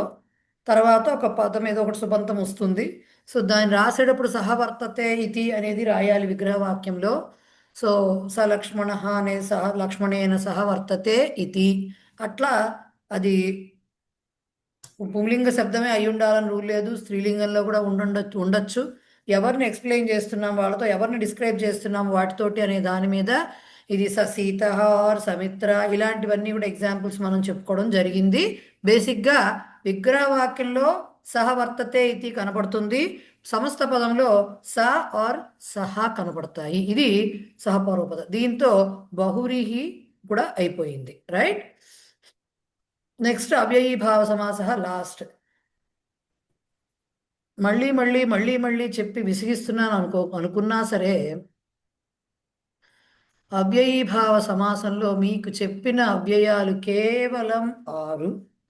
ఆ 6 కూడా ఒక్క అర్థంతో మాత్రమే చెప్పారు. అంటే 6 అవ్యయాలకి ఒకే అంటే ఒక అవ్యయాన్ని రకరకాల అర్థాల్లో వాడచ్చు. అయితే ఆ అవ్యయాన్ని దానికి ఉన్న ఒక 4-5 అర్థాల్లో కేవలం ఒక అర్థంతో మాత్రమే ఇక్కడ తీసుకున్నారు. మిగతాదంతా కూడా చాలా ఉంది. మీరు ఓపిక ఉంటే కోవిడ్ అయిపోయాక ఇప్పుడు తీస్తే కష్టం, కొంచెం కన్ఫ్యూజ్ అవ్వచ్చు. సమాస పుస్తకం తీసుకుని చూడండి, ఏ ఏ అర్థాల్లో అను అనేది ఎన్ని అర్థాల్లో వాడుతున్నారు, యథ అనేది ఎన్ని అర్థాల్లో వాడుతున్నారు, ఇవన్నీ కూడా కనపడతాయి దాంట్లో. రైట్, మనకి ఇక్కడ కేవలం ఒక అర్థంలోనే ఇచ్చారు కాబట్టి మనం అంతవరకు మాత్రమే చెప్పుకుంటున్నాం. దీంట్లో ఇది అవ్యయీభావం మాత్రం ఇప్పటి వరకు తత్పురుషము కర్మధారయము ద్విగుహు ఏమో ఉత్తర పదార్థ ప్రధానాలు, ద్వంద్వ సమాసమేమో చార్థ ప్రధాన, అంటే ఈక్వల్ ఇంపార్టెన్స్ ఉంటుంది. బహువ్రీహికేమో అసలు ఈ రెండిటికి ముఖ్యం కాదు, ఈ వేరే ఈ రెండు కలిపి దేన్నైతే వర్ణిస్తాయో దాని యొక్క అన్య పదార్థము ఇంపార్టెంట్. ఇక్కడ పూర్వపదమే ఇంపార్టెంట్, ఎందుకంటే పూర్వపదం అవ్యయంగా ఉంటుంది, సమస్త పదం కూడా అవ్యయంగానే ఉంటుంది. దీంట్లో ఉప అధి నిర్ యథ అను ప్రతి అనేవి 6 ఇచ్చారు. ఉప అనేది సమీపార్థంలో ఇచ్చారు, అధి అనేది సప్తమి విభక్తి అర్థకము, విభక్తి రూపంగా వస్తుంది. అది దాని అర్థం సప్తమి విభక్తి అర్థం ఎలా వస్తుందో ఇది వాడినప్పుడు కూడా వచ్చే అర్థం అంతే వస్తుంది. అలాగే అభావాన్ని తెలియజేసేందుకు నిర్ అనేది అనతిక్రమ్య అంటే మించకుండా అనే అర్థంలో యథ అనేది, యోగ్యత అర్థంలో అను అనేది, ఈ ప్రతి ఒక్క అనే దాంట్లో ప్రతి అనేది చెప్పారు అవ్యయాలు. దాంట్లో రాసేటప్పుడు ఉపతోటి ఉంటే ఉపవృక్షం అని ఉంటే వృక్షస్య సమీపే అని చెప్పాలని, అలాగే అధిహరి అని ఉంటే అధిహరి అనే పదానికి అర్థం ఏమిటి, హరి శబ్దంలో సప్తమి విభక్తి రూపం ఏదైతే ఉందో దానికి ఏ అర్థం వస్తుందో అధిహరి అంటే కూడా అదే అర్థం వస్తుంది. అందుకనే దాని విగ్రహ వాక్యము హరౌ ఇతి అని రాశారు. రైట్, అలాగే నిర్జనం అభావాన్ని చెప్తుంది కాబట్టి జనానాం అభావ అని. అలాగే యథాశక్తి అంటే శక్తి అనతిక్రమ్య, యథ అనేది అనతిక్రమ్యాక రాయాలి కాబట్టి శక్తిని మించకుండా అంటూ శక్తి అనతిక్రమ్య అని. అనురూపం యోగ్యత నీకు చెప్తోంది కాబట్టి రూపస్య యోగ్యం అని చెప్పి అలా చెప్పుకొచ్చారు. అలాగే ప్రతిదినంకి దీనికి 4 రకాలుగా రాయొచ్చని చెప్పాను ఆల్రెడీ నేను. దినే దినే దినం దినం దినే దినే ప్రతి దినం దినం ప్రతి, ఇలా 4 రకాలుగా ఎట్లా అయినా కూడా రాయొచ్చు అని చెప్పాను నేను. బేసిక్గా అవ్యయీభావ సమాసంలో పూర్వపదం అవ్యయము, పూర్వపదార్థ ప్రధానము, అలాగే సమస్త పదం కూడా అవ్యయము. ఇది గుర్తుపెట్టుకోవాలి అవ్యయీభావ సమాసం. ఇక్కడతో మీకు సమాసాలు అయిపోయినాయి. సమాసాల తర్వాత ఏం నేర్చుకున్నాం, సమాసాలతో పాటుగా సమాసాలన్నీ ఒక చోట పెట్టాను. సమాసాలతో పాటుగా ఏం నేర్చుకుంటూ వచ్చాము, తద్ధితార్థాలు తద్ధితాంతాల గురించి చెప్పుకున్నాము. సో తద్ధితాంతాల్లో మనకు చెప్పినవి కొన్ని ప్రత్యయాలు చెప్పారు. ఫస్ట్ లెసన్లోనేమో ఆ ఈ ఏయా ఈ చెప్పారు. ఆ అనేది అపత్యం పుమాన్ పురుష సంతానాన్ని ఉద్దేశించి చెప్పేందుకు, అలాగే ఈ కూడా అలాగే చెప్పేందుకు. అలాగే ఏయానేమో పుత్ర అపత్యం పుమాన్ అని చెప్పేందుకే, కాకపోతే తల్లి వైపు నుంచి స్త్రీలింగ పదాలకి వాడుతూ అని. అలాగే ఈ అనేది స్త్రీ సంతానాన్ని తెలియజేయడం కోసం అని చెప్పి చెప్పుకున్నాము. వీటన్నిటిని డీటెయిల్డ్గా అపత్యం పుమాన్ దాంట్లో ఆది వృద్ధి ఎట్లా వచ్చింది ఇవన్నీ కూడా మనం క్లాస్లో డిస్కస్ చేసాం. జస్ట్ అపత్యార్థకాలు అ ఈ ఏయ ఈ, దీంట్లో ఈ ఒక్కటే పుత్రికార్థంలో వస్తుంది, మిగతావన్నీ కూడా అపత్యం పుమాన్ ని ఉద్దేశించి వస్తాయి. కొన్ని తండ్రి పేరు మీదుగా, వంశం పేరు మీదుగా, కొన్ని తల్లి పేరు మీదుగా అట్లా వస్తూ ఉంటాయి. అవి చెప్పుకున్నాం. భార్గవ, ద్రౌణి, శౌరి, గాంగేయ, జానకి, ఇవన్నీ కూడా అపత్యార్థక తద్ధిత ప్రత్యయాలకు ఉదాహరణలు. రైట్, మళ్ళీ తర్వాత ఏమొచ్చినాయి, సంబంధార్థకాలు, భావార్థకాలు, మత్వధ్యాలు వచ్చాయి. సంబంధార్థకాల్లో 2 చెప్పుకున్నాం మనం, ఆ ఈయ. ఆ అన్నప్పుడు వాటికి ఈ రెండిట్లో సంబంధార్థకాల గారికి వీటిని కూడా తద్ధిత విగ్రహ వాక్యాలు అంటారు. అంటే ఏంటి, దాన్ని ఆ పదాన్ని ఎక్స్ప్లెయిన్ చేయటం. దీంట్లో కూడా ఇలా రాసుకున్నాం, ఇంద్రస్య అయం ఆర్ ఇయం ఆర్ ఇదం ఇట్లా రాసాం. అది వస్తువుని బట్టి స్త్రీలింగ పదమా, పుంలింగ పదమా, నపుంసకలింగ పదమా, దాన్ని బట్టి వస్తుందని చెప్పాం. ఆ అనేది అలాగే వచ్చింది. శైవ, వైష్ణవ, ఐంద్ర ఇవన్నీ ఆకి ఉదాహరణలు అయితే, ఈయ అనేది వచ్చేది భారతీయ, నాటకీయ, విదేశీయ, ఇలాంటివన్నీ వచ్చేవి ఈయా తోటి వస్తాయి. విగ్రహవాక్యం మాత్రం ఇలాగే రాస్తాం, అయం ఇయం ఇదం కనబడతాయి. ఆ పదం దేన్నైతే వాడుతున్నామో దానికి షష్ఠీ విభక్తి కనబడుతూ ఉంటుంది. భావార్థకాలు 3, య త్వం తా, మూడిటికి అర్థం ఒకటే, జస్ట్ 3 రూపాలు అంతే. దాంట్లో త్వం నపుంసకలింగ రూపం వస్తుంది, యా కూడా నపుంసకలింగ రూపమే వస్తుంది, తా మాత్రం స్త్రీలింగ రూపం వస్తుంది. సో దానికి రాసేటప్పుడు కూడా సూరస్య భావ, దాని భావార్థకం అన్నాం కాబట్టి దాని భావం ఏమిటి, వాటిలో ఉండే క్వాలిటీ ఏంటని చెప్పడానికి మాత్రమే చెప్తున్నాం దాన్ని. సో సూరస్య భావ అంటే శౌర్యం, శూరత్వం, శూరత మూడిట్లో ఏది రాసినా కరెక్టే. ఓకే, మూడిటికి కూడా సూరస్య భావ అనేదే విగ్రహవాక్యము. కాకపోతే ఏ ప్రత్యయం వాడుతున్నారో దాన్ని బట్టి శౌర్యం అని కానీ, శూరత్వం అని కానీ, శూరత అని కానీ రూపం అనేది వస్తుంది. ఇలా ఎగ్జాంపుల్స్ మనము చూడటం జరిగింది. భావార్థక తద్ధిత ప్రత్యయాలు. నెక్స్ట్ మత్వర్ధీయాలు. మత్వర్ధీయాలు అంటే అర్థం ఏమిటి? Possessing the qualities. The person ఎవరికైతే ఆ రకమైన గుణాలు, ఆ రకమైన ఇవి క్వాలిటీస్ అనేవి ఉంటాయో వారి గురించి చెప్పేది మత్వర్ధీయాలు. దానిలో చెప్పేటప్పుడు ఎట్లా, దీనికి విగ్రహవాక్యం ఎట్లా రాస్తాము? అస్య అస్తి ఆర్ అస్యాహ అస్తి, ఈ రెండిట్లో ఏదో ఒకటి వస్తుంది. నపుంసకలింగానికి కూడా అస్య అస్తినే వస్తుంది కాబట్టి, రైట్. సో దీంట్లో ఈ అనేది ఒక ప్రత్యయము, వాన్ మాన్ అనేవి రెండు ఉన్నాయి. ఈ అనేది అండ్ వాన్ మాన్, ఈ ఒకటి సెపరేట్. వాన్ మాన్ ఏంటంటే ఒకే రకంగా కనిపిస్తాయి, కాకపోతే ఆలు అకారాంత ఆకారాంత పదాలతో గనక ఉంటే గనక అప్పుడు వాన్ అని వస్తుంది. అలా కాకుండా వేరే రకమైన అచ్చులు ఏమైనా ఉంటే అప్పుడు ఈ మాన్ అనేది వస్తుంది. సో వీటికి ఇప్పుడు గుణ అస్య అస్తి ఇతి అనే మాటకి గుణీ, గుణిని, గుణి అనే మూడు మాటలు వస్తాయి. పుంలింగం, స్త్రీలింగం, నపుంసకలింగాల్లో, రైట్. సో దాన్నే గుణ అస్య అస్తి అనే దానికి కూడా గుణ అనే గుణ అనేది పుంలింగ అకారాంతం కాబట్టి గుణవాన్, గుణవతి, గుణవత్ అని సేమ్. గుణి అన్నా గుణవాన్ అన్నా ఒకటే, గుణిని అన్నా గుణవతి అన్నా ఒకటే, గుణి అన్నా గుణవత్ అన్నా ఒకటే. అన్నిటికీ ఇట్లా వస్తాయని కాదు, వీటికి అలా వచ్చాయి, రైట్.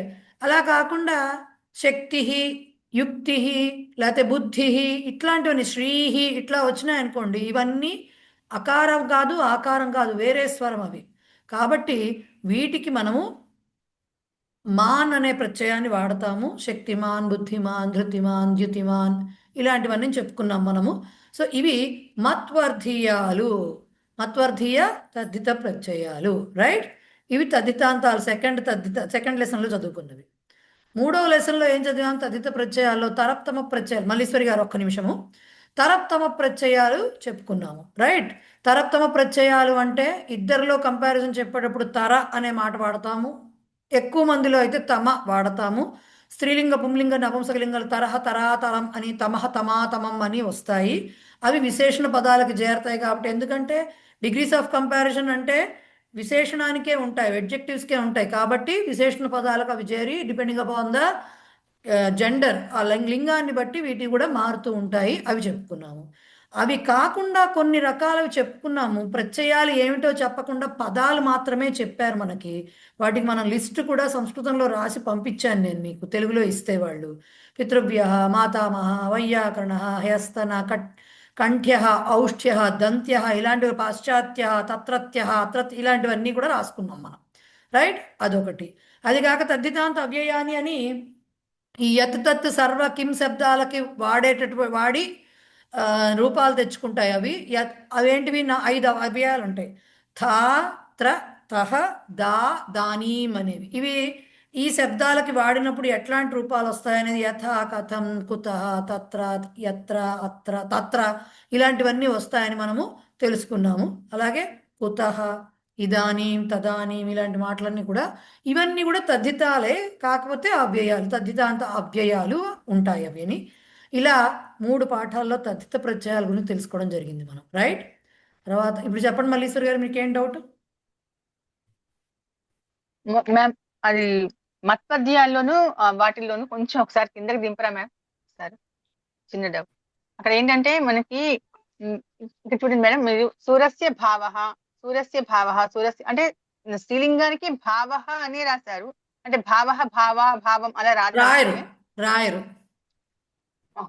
ఓకే, అంటే అదొకటి. మొన్న నేను ప్రిపేర్ అవుతుంటే డౌట్ వచ్చింది, కానీ నాకు మెసేజ్ లో ఎలా ఎక్స్ప్లెయిన్ చేయాలో తెలియలేదు, అందుకే ఇప్పుడు అడుగుతున్నాను. అలాగే భావ అనే శబ్దము స్త్రీలింగం అంటే పురుషుడికి సంబంధించిందా స్త్రీకి సంబంధించిందా అని కాదు. అక్కడ శూరస్య ఆ, కాదనుకోండి, ఉమ్. ఇంకేదైనా పదం స్త్రీలింగ పదం ఉందనుకోండి, స్త్రీలింగ పదం ఉందనుకోండి, బుద్ధి ఉంది మహోదయ. బుద్ధి అనేది స్త్రీలింగ పదమే కదా, అది ఎలా తీసుకోవచ్చు? బుద్ధికి బుద్ధి అనే ఉంటుంది. అది బుద్ధి యాజ్ ఇట్ ఈజ్ నౌన్. అంతేనా? అది ఒకవేళ కలిగి ఓకే. ఉంటే ఏమవుతుంది? బుద్ధిమతి బుద్ధిమాన్ అవుతుంది. అవును. ఇప్పుడు అవును. శూరహ అనేది అంటే అక్కడ ఎట్లాంటిది అంటే, బుద్ధి. కాదు, శూరహ అనేది ఎలాంటి పదం అంటే బుద్ధిమాన్ లాంటి పదం. ఓహోహోహో, అక్కడ అందుకని సూరస్య భావ అని దాని యొక్క భావం ఏంటని ఆ తెలిసింది. అలా అంతేగాని చెప్తారు. బుద్ధికి అలా రాలేదు. రాదు. ఓకే. బుద్ధి ఆల్రెడీ యుక్తి కూడా భావమే అది. అలాగే వస్తుంది. ఇప్పుడు పైవేంటంటే భావమే ఆ అది. ఆ కలిగి ఉన్న వాడి దగ్గర నుంచి భావాన్ని తీసుకొచ్చారు. ఆ, ఆ, ఇక్కడ అర్థమైంది. భావం బట్టే బుద్ధి అనేది ఒక క్వాలిటీ. దాన్ని కలిగి ఉన్నది ఎవరో దాన్ని చెప్తున్నారు. మళ్ళీ దీనికి అది రాయలేరు మీరు. అంతే. రైట్. దీనికి అర్థమైంది మహోదయ, ఇప్పుడు అర్థమైంది. ఇప్పుడు దాన్ని ఎలా ధన్యవాదాలు. చెప్పుకోవచ్చు అంటే, నేను మొన్న ఒకవేళ కూడా. ఇప్పుడు సపోజ్ శూరహాకి ఎట్లా చెప్పచ్చు అంటే, ఒకవేళ శూరహ అంటే శౌర్యం అస్య అస్తి అతి ఇది, ఆర్ శూరహ అస్య అస్తి, ఇట్లా చెప్పుకోవాలి చెప్పితే. కానీ ఉమ్, అది ఉమ్. కాదు. విషయం ఏంటంటే తద్ధిత ప్రత్యయాలు దేంట్లో, శూరహాల దాంట్లో తద్ధిత ప్రత్యయం ఉండకపోవచ్చు, కానీ శౌర్యంలో తద్ధిత ప్రత్యయం ఓహోహో. ఉంది. తద్ధిత ప్రత్యయాలు కొన్ని ఉన్నాయి. అవి దేనిగా అన్నిటికీ అన్ని అప్లై అవ్వలేవు కదా, అన్ని పనులు అందరూ చేయలేరు కదా. సో దాన్ని బట్టి డిరైవ్ చేసుకుంటూ అవును. వచ్చారన్నమాట. రైట్. అచ్చా, అచ్చా, అర్థమైంది. ఓకే. ధన్యవాదాలు. తర్వాత మనం చదివింది ఎస్ శివమాల గారు చెప్పండి. అది మేడం, మనకి ఇప్పుడు మీరు అవిర్భావంలో అను అనే ఇది వాడితే వాడినప్పుడు మనం యథారూపం యోగ్యం అని చెప్పుకున్నాం కదా. కొన్ని చోట్ల ఈ మెటీరియల్ లో పశ్చాత్ అని అలా ఇచ్చారు. అన్వగ్రజం అని ఇచ్చి పశ్చాత్ అని ఇచ్చారు. అట్లాంటి చోట్ల మనం పశ్చాత్ అనే రాయాలండి మెటీరియల్ ఆన్సర్ వాళ్ళు, అయితే మనం యోగ్యం అని రాసుకోవచ్చా? కాదండి, నేను అదే చెప్తున్నాగా మీకు. అను అనే ఉపసర్గకి, అని ఉపసర్గ కాదు, అవ్యయానికి చాలా రకాల అర్థాలు ఉన్నాయి. దాంట్లో పశ్చాత్ అనే అర్థం కూడా ఒకటి, అలాగే యోగ్యత అనే అర్థం కూడా ఒకటి. మీకు ఇచ్చిన ఎగ్జాంపుల్స్ అన్ని పుస్తకంలో యోగ్యం గురించే ఇచ్చారు, యోగ్యతను అనుసరించే ఇచ్చారు. అవి కాకుండా ఇప్పుడు అనుజహ అంటే అర్థం ఏంటండి? అనుసరించి, దాన్ని తర్వాత పుట్టినవాడనే అర్థం. పశ్చాత్ పశ్చాత్ జాత, అక్కడ పశ్చాత్తే చెప్పుకోవాలి, అక్కడ యోగ్యం అనే అర్థం చెప్పలేరు. కానీ మీకు అన్వగ్రజం అని ఒకటి ఇచ్చారు. అవును, ఇప్పుడు అగ్రజస్య పశ్చాత్ అనే విగ్రహవాక్యం ఉంది. అదే అదే చెప్తాను. ఇప్పుడు ఒకటండి, అనుసరించి వెళ్ళాడు, అనుగత అనుగత ఇలాంటి మాటలు కూడా వస్తాయి. నేను ఒకటే చెప్తున్నా, పుస్తకంలో మీకు ఇచ్చిన మీకు ఏమంటారు, మెటీరియల్ ఏదైతే ఉందో ఆ మెటీరియల్ ఏది ఈ పుస్తకం నుంచి వచ్చింది కాదు కదా, కేవలం బేసిక్ మెటీరియల్, ఎవరు తయారు చేసిన మెటీరియల్ అది. రైట్. మేము కోవిద సిలబస్లో ఎంతసేపు ఏం చెప్తాము, పుస్తకంలో ఎంతవరకు ఉంటే అంతవరకే చెప్తాం మేము. రైట్. మీకు ఈ సమాస పుస్తకం ఇచ్చిన పుస్తకం ఏదైతే ఉందో, సంస్కృత భారతి వాళ్ళు ఇచ్చిన పుస్తకం ఏదైతే ఉందో, దాంట్లో చూస్తే అనుకి కేవలం యోగ్యం లేకపోతే పశ్చాత్తే కాదు, ఇంకా చాలా ఉన్నాయి. అవేవి మీకు చెప్పలేదు, మీకు ఎక్కడ ఎగ్జాంపుల్స్లో కూడా చెప్పలేదు. పోనీ ఇవి చెప్పలేదు సరే, వాళ్ళు ఈ రూల్స్ ఉన్నాయని మెన్షన్ చేయలేదు పుస్తకంలో. అందుకని మేమేం చేస్తున్నాము అంటే, వాళ్ళు ఇచ్చిన ఎగ్జాంపుల్స్ని బట్టి అంతవరకే రూల్ చెప్తున్నాము. మీకు అన్వగ్రజం అనే పేపర్లో ఇస్తారా ఇవ్వరా అని ఇప్పటి వరకు అయితే, కోవిద పేపర్ అయినా కూడా నాకు తెలిసినంత వరకు కూడా ఎప్పుడు పుస్తకం దాటి ఇంతవరకు వెళ్ళలేదు. పుస్తకం దాటి వెళితే అప్పుడు ఓహో ఇవి కూడా చెప్పాలనుకుంటాము, వెళ్ళలేదు కాబట్టి మేము టీచ్ చేయం. సరే. Okay, right. బట్ అక్కడ మీరు చెప్తున్న ఎగ్జాంపుల్కి యోగ్యత అర్థం రాదు, అక్కడ పశ్చాత్ అనే అర్థమే వచ్చి తీరాలి. ఓకేనా? రైట్. సో నిచ్ సన్ ప్రత్యయాలు చదివాము. నెక్స్ట్ నిత్యము నిజంతాలు అంటారు, సన్నంతాలు అంటారు. ఆ ప్రత్యయాంత శబ్దాలని నిచ్ ప్రత్యయం ప్రేరణార్థకము, దాంట్లో క్రియాపదాలు వస్తాయి, మీకు అవన్నీ తెలుసు. ప్రేరణార్థకం అంటే ఎట్లా వచ్చాయి, పాఠయతి, లేఖయతి, ఇలాగా. ఇప్పుడు అవన్నీ రూపాలు మనం కొన్ని చెప్పుకున్నాం, కొన్ని వెబ్స్కి రాసుకున్నాం కూడా. సో వాటికి ఎప్పుడైతే పాఠయతి అన్నామో అది పరస్మయ పదం అయింది కాబట్టి అన్ని లకార రూపాలు వస్తాయి, కృదంత రూపాలు వస్తాయి. తుమ్ త్వా లేకపోతే వాటిని ఏమంటారు, చవతు అని ఇవన్నీ ప్రత్యయాలు, మనం ఏదైతే కృత్ ప్రత్యయాలు చదువుకున్నామో అన్ని శత్రుశానచ ప్రత్యయాలు అన్నీ వస్తాయి. ఓకే. సో అది నిచ్ ప్రత్యయము. సన్ ప్రత్యయము ఇచ్ఛార్థకము, విష్ని తెలియజేసేది, కోరికని తెలియజేసేది. సో దాంట్లో కూడా ఏమవుతుంది, నౌన్ ఫామ్ ఒకటి ఉంటుంది, కోరిక అని చెప్పేది, కోరుకుంటున్నవాడు అని చెప్పేట్టుగా ఉంటుంది. ఓకే. సో కోరుకుంటున్నాడు అనే వెర్బ్ ఫామ్ ఉంటుంది, అలాగే కోరుకుంటున్న వాడు అని మళ్ళీ నౌన్ ఫామ్ ఉంటుంది. సో దాన్ని రాసేటప్పుడు పఠితుం ఇచ్చతి, ఇచ్చతి ఇచ్చతి అనే మాట దానికి అర్థం వస్తూ ఉంటుంది. పిపఠిషతి, పిపఠిషా అంటే పఠితుం ఇచ్చా అని, పఠితుం ఇచ్చుహు పిపఠిషుహు అని. అంటే పిపఠిషతి అంటే చదవగోరుతున్నాడు అని చెప్పడం, చదవగోరుతున్నాడు అని. పిపఠిష అంటే చదవాలనే కోరిక, పిపఠిషుహు అంటే చదవగోరువాడు. ఇలాగా అర్థాలు వస్తాయి వాటికి. సో ఈ రకంగా మనకి సన్ ప్రత్యయాలకు కూడా చాలా రూపాలు మనము కొన్నిటికి ఈ కొన్నిట్లో పరస్మైపది రూపాలు వచ్చాయి, కొన్ని ఆత్మనేపది రూపాలు వచ్చాయి వెర్బులో. అంటే విపఠిషతి అలా రాసే చోట, కొన్ని చోట దిదృక్షతే ఇలా ఆత్మనేపది కూడా వచ్చాయి. అవి లిస్ట్ చేసుకున్నాం, మనకి పుస్తకంలో ఇచ్చినంత వరకు సాధ్యమైనంత వరకు మనం లిస్ట్ అవుట్ చేసుకున్నాం సన్ ప్రత్యయాల గురించి. ఓకే. బుభుక్ష, చికీర్ష, రిలిగి ఇవన్నీ దానికి డిఫరెంట్ ఎగ్జాంపుల్స్. సో నెక్స్ట్ సన్ కూడా చెప్పుకున్నాం మనం. నత్వం చెప్పుకున్నాము, నిమిత్తం ఉండాలని, అలాగే వ్యవధాయక వర్ణాలు అవ్యవధాయక వర్ణాలు అనే వాటి గురించి తెలుసుకున్నాము. నిమిత్తం అంటే అసలు నత్వం రావడానికి ఒక రీజన్ ఉండాలి, దానికి ఒక పర్పస్ ఉండాలి. ఏమిటది అంటే రేఫ కానీ ఋకారం కానీ షకారం కానీ అని చెప్పుకున్నాము. ఆ నిమిత్తం ఉన్నప్పుడు నా అనే ప్లేస్లో ణ అనేది వస్తుంది. ఓకే. ఎక్కడ వస్తుంది నత్వం అంటే ఎక్కడ రావాలి, ఏ అక్షరానికి పడితే ఆ అక్షరం నా అయిపోదు, కేవలం నా అనే అక్షరం మాత్రమే నా కింద మారుతుంది. దానికి నిమిత్తాలు ఏమిటి, రేఫ, షకారము, రుకారము. ఇవి ఉన్నప్పటికీ కూడా వీటి తర్వాత ఇది రావాలి. ఇవి ఉంటూ ఈ నిమిత్తాల తర్వాత వచ్చేటటువంటి నకారానికి ణత్వం వస్తుంది అనేది నియమం. సో ఈ నిమిత్తము తర్వాత ఇమీడియట్గా ఒక్కొక్కసారి నకారం రావచ్చు, రాకపోవచ్చు. నిమిత్తానికి నకారానికి మధ్యలో ఏవైనా వర్ణాలు వచ్చినప్పుడు ఆ వర్ణాలు కనుక నత్వాన్ని ఆపేస్తూ ఉంటే వాటిని వ్యవధాయక వర్ణాలు అంటే, ఆపేయడం అంటే నత్వాన్ని రానివ్వకుండా చేస్తే, అదే ఆ మధ్యలో వచ్చిన అక్షరాలు నత్వం హాయిగా వచ్చేలాగా చేస్తుంటే వాటిని అవ్యవధాయక వర్ణాలు అంటారు. వ్యవధాయక వర్ణాలు ఏమున్నాయి మనకి, అవ్యవధాయక వర్ణాలు ఏమైనా చెప్పుకున్నాము. అన్ని స్వరాలు హాయావ, కవర్గము, పవర్గము ఇవన్నీ కూడా నిమిత్తం తర్వాత ఈ అక్షరాల్లో ఏమున్నా సరే నత్వం మామూలుగా వచ్చేస్తుంది. అదే చాటాత వర్గాలు కానీ లా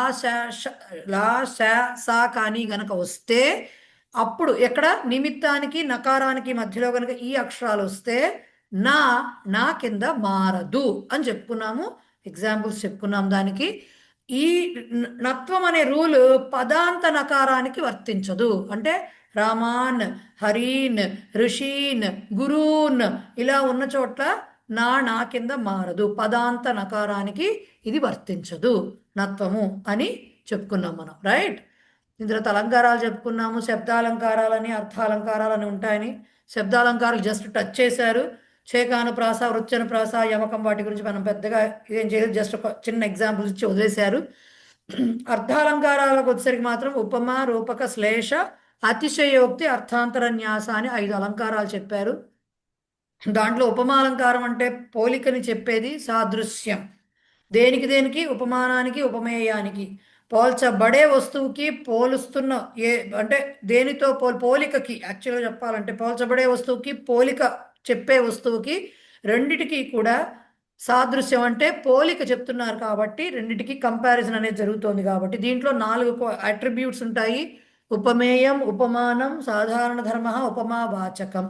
ఓకే. ఉపమేయం అంటే పోల్చబడు వస్తువు, పోలుస్తున్న వస్తువు. ఉపమానం అంటే దేంతో అయితే పోలుస్తున్నామో ఆ వస్తువు. ఓకే. సాధారణ ధర్మం అంటే రెండిటికి ఏ బేస్ మీద పోలిక చెప్తున్నామో అది. వాచకం అంటే ఇవ, సదృశ ఇలాంటివన్నీ, వత్ ఇలాంటివన్నీ వస్తాయి, యథ ఇలాంటివి కూడా వస్తాయి. సో అది సాధారణ ఉపమా వాచకం అంటాము. ఈ 4 గనక ఏదైనా వాక్యంలో ఉంటే దాన్ని పూర్ణోపమ అంటారు. ఏదైనా ఒకటి మిస్ అయితే దాన్ని లుప్తోపమ అంటారు. ఇది మనం డీటెయిల్డ్గా మనం చదువుకున్నాం. ముఖం చంద్ర ఇవ సుందరం అన్న చోట అలాంటివి ఎగ్జాంపుల్స్ మనం చేసాం క్లాసులో. అది ఉపమ. రెండవది రూపకాలంకారం. ఉపమానోపమేయోः సాదృశ్యం యత్ర వర్ణ్యతే తత్ర ఉపమాలంకారः భవతి కింటు అభేదః అంటే ఉపమానము ఉపమేయము వేరు వేరు కాదు రెండు ఒకటే అని ఎక్కడైతే చెప్తామో అది రూపకాలంకారం అవుతుంది. ఇవి చాలా వరకు ఈ అలంకారం ఉన్నటువంటి వాక్యాలలో చూస్తుంటే చాలా వరకు మనకి అవధారణ పూర్వపద కర్మధారయ సమాసం కనిపిస్తూ ఉన్నట్టుగా కొన్ని చోట్ల కనపడుతుంది. సో దీంట్లో ఉపమేయం ఉంటుంది, ఉపమానం ఉంటుంది, బట్ రెండిటికి కూడా ఏకత్వం ఉంటుంది కాబట్టి ఇవాలు ఇలాంటివి ఏమీ ఉండవు. అది రూపకాలంకారము. ఓకే, దానికి ఎగ్జాంపుల్స్ చూసాం మనం, అవన్నీ డీటెయిల్గా నేను చెప్పట్లేదు. మూడవది అతిశయోక్తి, అంటే ఉన్నదాన్ని గోరంతలు కొండంతలు చేసి చెప్పేది అతిశయోక్తి. అతిశయోక్తిలో ఏముంటుంది? సాదృశ్యం అయింది, అభేద అయింది, దీంట్లో అసలు ఉపమేయమే ఉండదు, కేవలం ఉపమానాన్నే చెప్తారు. కేవలం ఉపమానం ఒకటే చెప్తాము, దాన్ని అతిశయోక్తి అంటాము.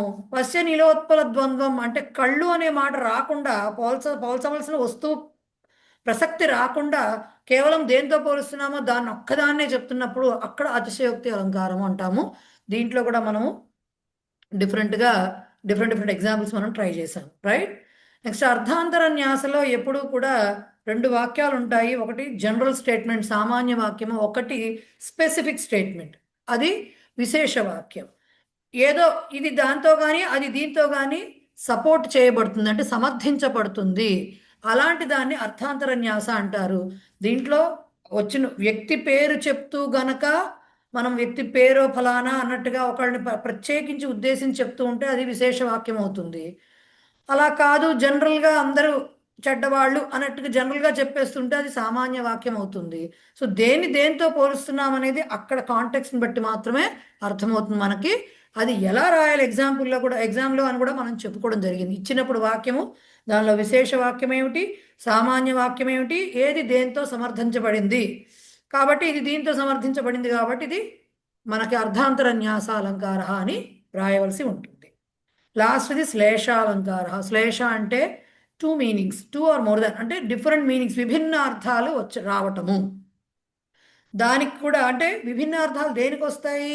ఒక వాక్యంలో ఒక పదానికి కావచ్చు, లేదా ఉన్న పదాలన్నిటికీ కావచ్చు, విభిన్న అర్థాలు వచ్చి ఏమవుతుంది, ఆ వాక్యము డిఫరెంట్గా అర్థమవుతూ ఉంటుంది మనకి.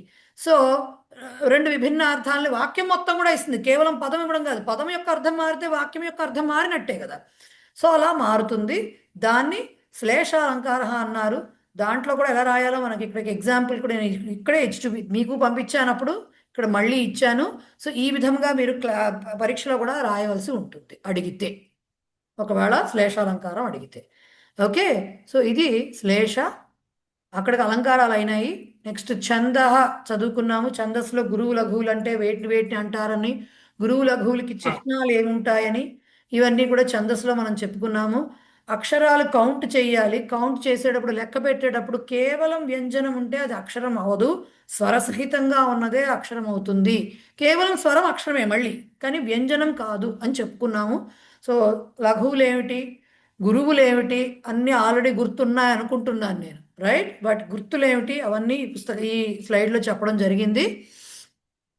సో హ్రస్వస్వరాలన్నీ, హ్రస్వస్వరయుక్త గుణింతాక్షరాలు ఇవన్నీ లఘువులు అవుతాయి. అలా కాకుండా దీర్ఘస్వరాలు, దీర్ఘస్వరయుక్త గుణింతాక్షరాలు, అనుస్వార విసర్గయుక్తాక్షరాలు, హలంత పూర్వాక్షరాలు, సంయుక్తాక్షర పూర్వాక్షరాలు, పాదాంత వర్ణాలు ఇవన్నీ కూడా గురువులు అయిపోతాయి. దాని చిహ్నాలు చెప్పుకున్నాము, దానికి సంబంధించిన ఇవి చిన్న ఎగ్జాంపుల్స్ పదాలని రాసుకున్నాం, అంటే గురువు లఘువుల గుర్తించాము. తర్వాత యమాత రాజభానసలగమని గణాల గురించి చెప్పుకున్నాము, అది ఎలా విడదీసుకోవాలి చెప్పుకున్నాము. గణం అంటే 3 అక్షరాల సమూహము, దాన్ని ఎలా విడదీసుకోవాలి చెప్పుకున్నాము. చెప్పుకున్నాక ఛందస్సు చెప్పుకున్నాము. అనుష్టుప్ ఛంద, వసంత తిలక వృత్తము, ఇంద్రవజ్ర, ఉపేంద్రవజ్ర, ఉపజాతి, వీటి గురించి చెప్పుకున్నాం. అనుష్టుప్ ఛందస్సులో పాదానికి 8 అక్షరాలు చొప్పున మొత్తం 4 పాదాల్లో 32 అక్షరాలు ఉంటాయి.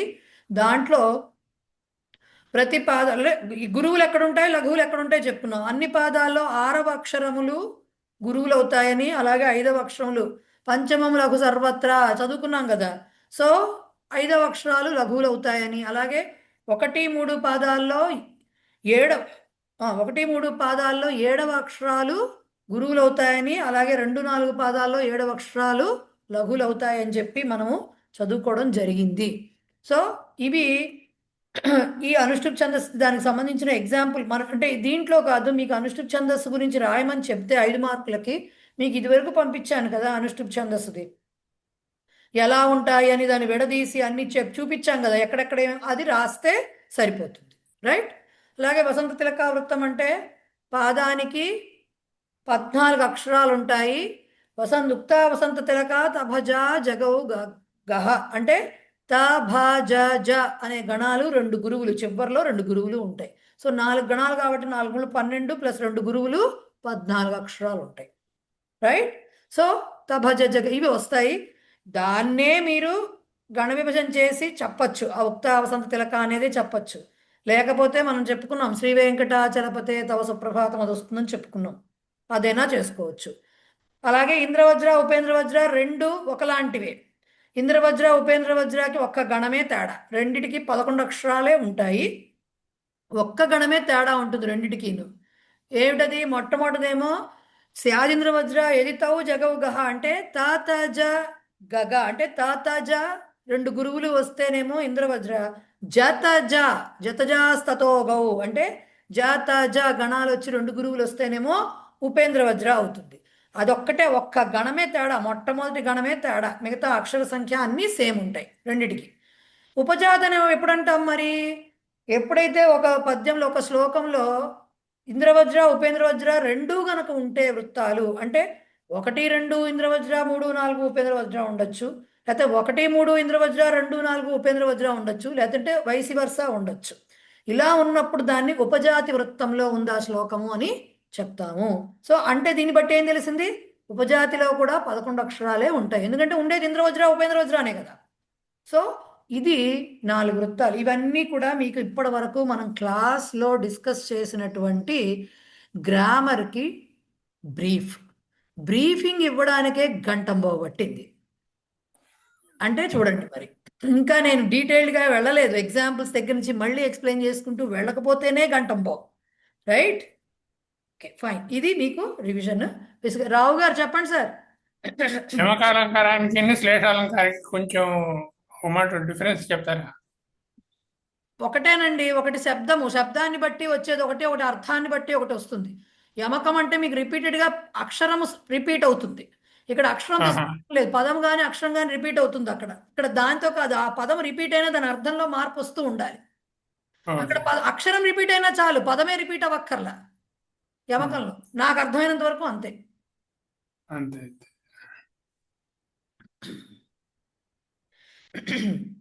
సో ఇక్కడికి సిలబస్ చెప్పేశాను, ఒక్కసారి మీకు ఏమన్నా డౌట్స్ ఉంటే ఒకసారి అడగచ్చు, తర్వాత మనం సెకండ్ పేపర్కి వెళ్ళిపోదాం. మంగిపూడి వారు నవ్వుతున్నారు, ఏం సార్ డౌట్లే రాలేదా, అసలు గుర్తే లేవా ఏమిటి, ఏవి చదివినవన్నీ ఎటో వెళ్ళిపోయినాయి.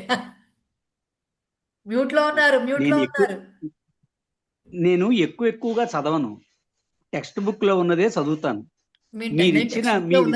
టెక్స్ట్ బుక్ లో ఉన్నదే చెప్పాను, మీరిచ్చిన సమాసాలే చదువుతాను. పై సమాసం ఒక్కటి, వై మ్యాటర్ ఒక్కటి కూడా చదవను. తర్వాత నాకు ఇంకా గ్రామర్ వరకు పర్వాలేదు, కానీ ఆ సాహిత్య రచన ఒక సంగ్రామ రచనలా ఉంది తప్ప నాకు సాహిత్య రచనలా లేదు.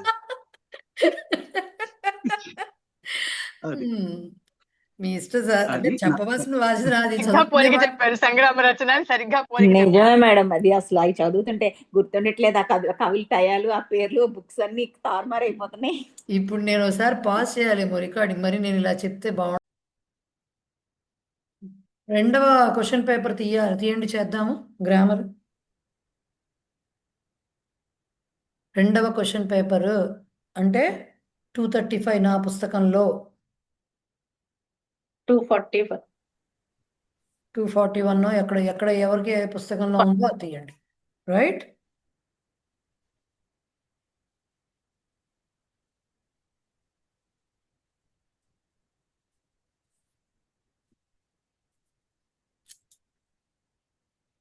ఓకే 242 సెకండ్ కదా, ఫస్ట్ చేసేసామా? ఫస్ట్ వాళ్ళు ఇచ్చేసారు ఆన్సర్లు, అసలు ఫస్ట్ ఆన్సర్స్ వాళ్ళు ఇచ్చేసారు, సెకండ్ ఇచ్చేద్దాం బట్టండి. ఓకే సెకండ్ ఇచ్చేద్దాం.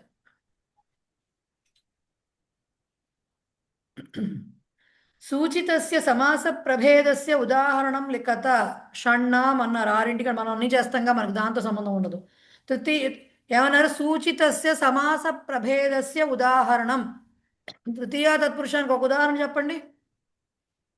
క్షీరే మనుష్యవాచ క్షీరోదనం క్షీరోదనం క్షీరేణ గుడాన్నం గుడాన్నం, క్షీరోదనం, నఖభిన్నః, మనుష్యవాచ నఖైః భిన్నః నఖభిన్నః. నఖభిన్నః, కవిరచితం. రైట్. మనుష్యవాచ కూడా అదే కదండి. ఏంటండి శివమాల్ గారు, ఏంటది?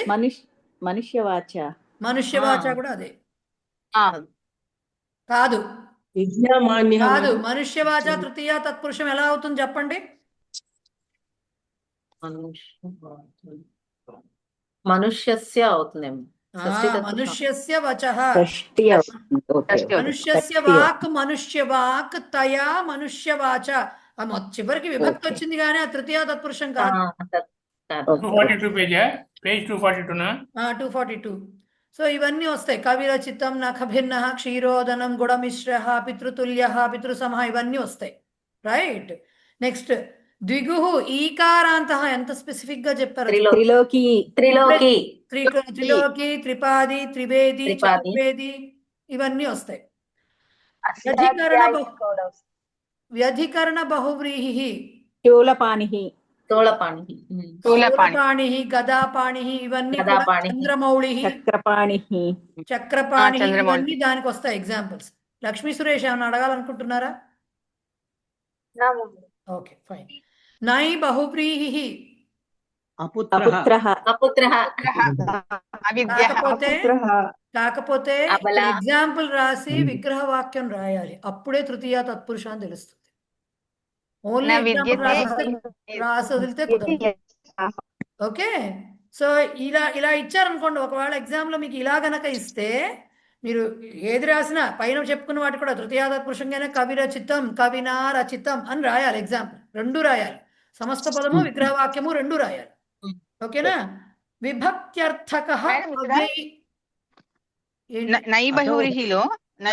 నైబహురిహిలో విద్య అంటే నా విద్యతే విద్య యస్యాహ సా అవిద్య. అని కూడా రాయొచ్చా? అదేగా అబల విద్య. అంటే అదే విగ్రహం. విద్య నవిద్యతే విద్యా యస్యాహ సా అవిద్య. అది అక్కడ అవిద్య అనేది ఇలా గనక డిఫైన్ చేస్తే విద్య లేని స్త్రీ అని వస్తుంది. లేదు ఓ, మామూలు అవిద్య, నా విద్య అనేది నై తత్పురుషం కింద కూడా నైబ తత్పు. ఆహా, రెండు వస్తాయి. అలాగే. అది సందర్భాన్ని బట్టి తెలుస్తుంది. ఓకే. సో అది సరే, ఇప్పుడు సరే. విభక్త్యర్థక అవ్యయీభావ అధిహరి అధిహరి అధిహరి అధిహరి అరౌ అరౌ ఇతి రాయాలి. అరౌ ఓకే. ఇది. ఆ, అందుకనే ఇది చూశాక ఫస్ట్ 1-2 బ్యారెస్ కి విభక్త్యర్థక అవ్యయీభావ అంటే అర్థం కాలేదు. అప్పుడు దానికి అందుకని మీకు ఇచ్చిన వాటిలో సప్తమి విభక్త్యర్థకం అనే మాట పెట్టిన కారణం అదనమాట. సో క్లియర్ గా ఉంటుంది, తెలుస్తుందని. నెక్స్ట్ సమాహార ద్వంద్వ బాగా తెలియాలి. పాణిపాదం పాణిపాదం దాసిదాస దాసీదాసం పాణిపాదం దాసీదాసం, పుత్రపౌత్రం. పాణిపాదం, పుత్రపౌత్రం, ఎట్సెట్రా. పుత్రపౌత్రం. సో ఇప్పుడు దీని విగ్రహం రాయాలి. ఇప్పుడు చెప్పకండి, రాయాలి. పాణీచ పాదౌ చ పాదౌ చ. ఏతేషాం సమాహారః. చాలు చాలు చాలు చాలు. ప్రాది తత్పురుష, ప్రగతాచార్య ప్రగతః ప్రగతః ఆచార్యః. ప్రగతాచార్య అనేది ఎక్కడ లేదు, సో- ప్రాచార్య అని ఉంది. ప్రగతః ఆచార్యః. సృజనః ప్రగతాచార్య శోభనః చోట వీ రాయకండి, శోభనః జనః.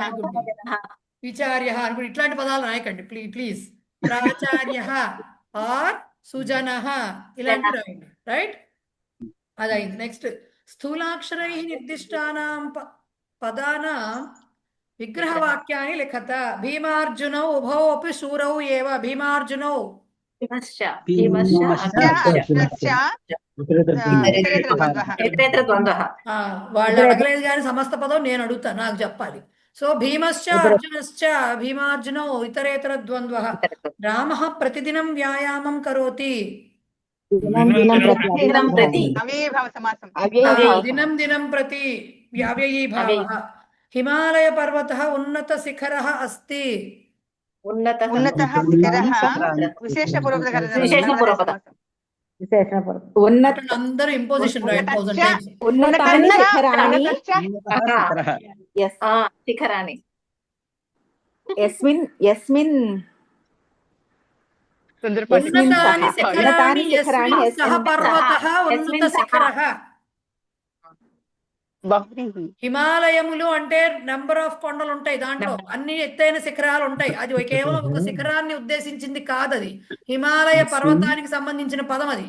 ఉన్నతాని శిఖరాణి యస్మిన్ సహ పర్వతః హిమాలయ. ఓకే, బహువ్రీహి. కుసుమహస్తాః నర్తక్యః రంగం ప్రవిశంతి. కుసుమాని కుసుమాని హస్తే హస్తే యస్యాహ తాః కుసుమహస్తా. యాసాం తే బహువ్రీహి.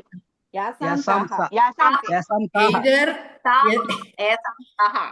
యాసాం తాహ చెప్పాలి కదా బహువచనం. కుసుమాని హస్తే యాసాం తాహ. ఓకే, తాహ రావాలి.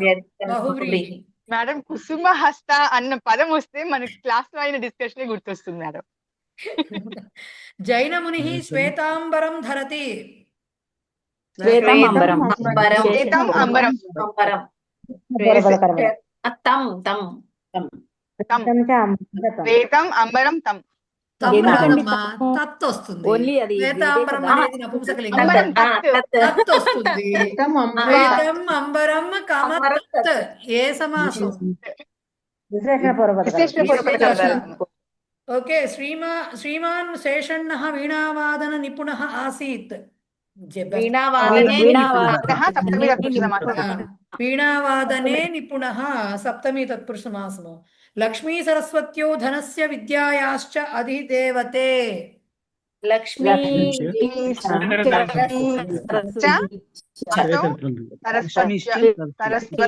ఇక్కడ అసౌలు గిసౌలు రావు, ఫస్ట్ పాయింట్ ద్వంద్వంలో రావు. లక్ష్మీ చ సరస్వతీ చ లక్ష్మీశ్చ సరస్వతీ చ లక్ష్మీ సరస్వత్యౌ ఇతరేతర ద్వంద్వం. నెక్స్ట్, అధో నిర్దిష్టేషు వాక్యేషు రేఖాంకితాని పదాని పరిష్కురుత అంటే తప్పులు ఇచ్చారు, దాన్ని మార్చాలి. ఇప్పుడు రేఖాంకితాలు మార్చమన్నారు, పక్కన వాటిని మార్చేయకూడదు. త్వా తుం తవ్య ఏతే తద్ధిత ప్రత్యయాః. అవునా? కాదండి, కృదంతాలు కృదంతాలను రాయకూడదు, ప్రత్యయాలు ఇచ్చారు. ప్రత్యయాః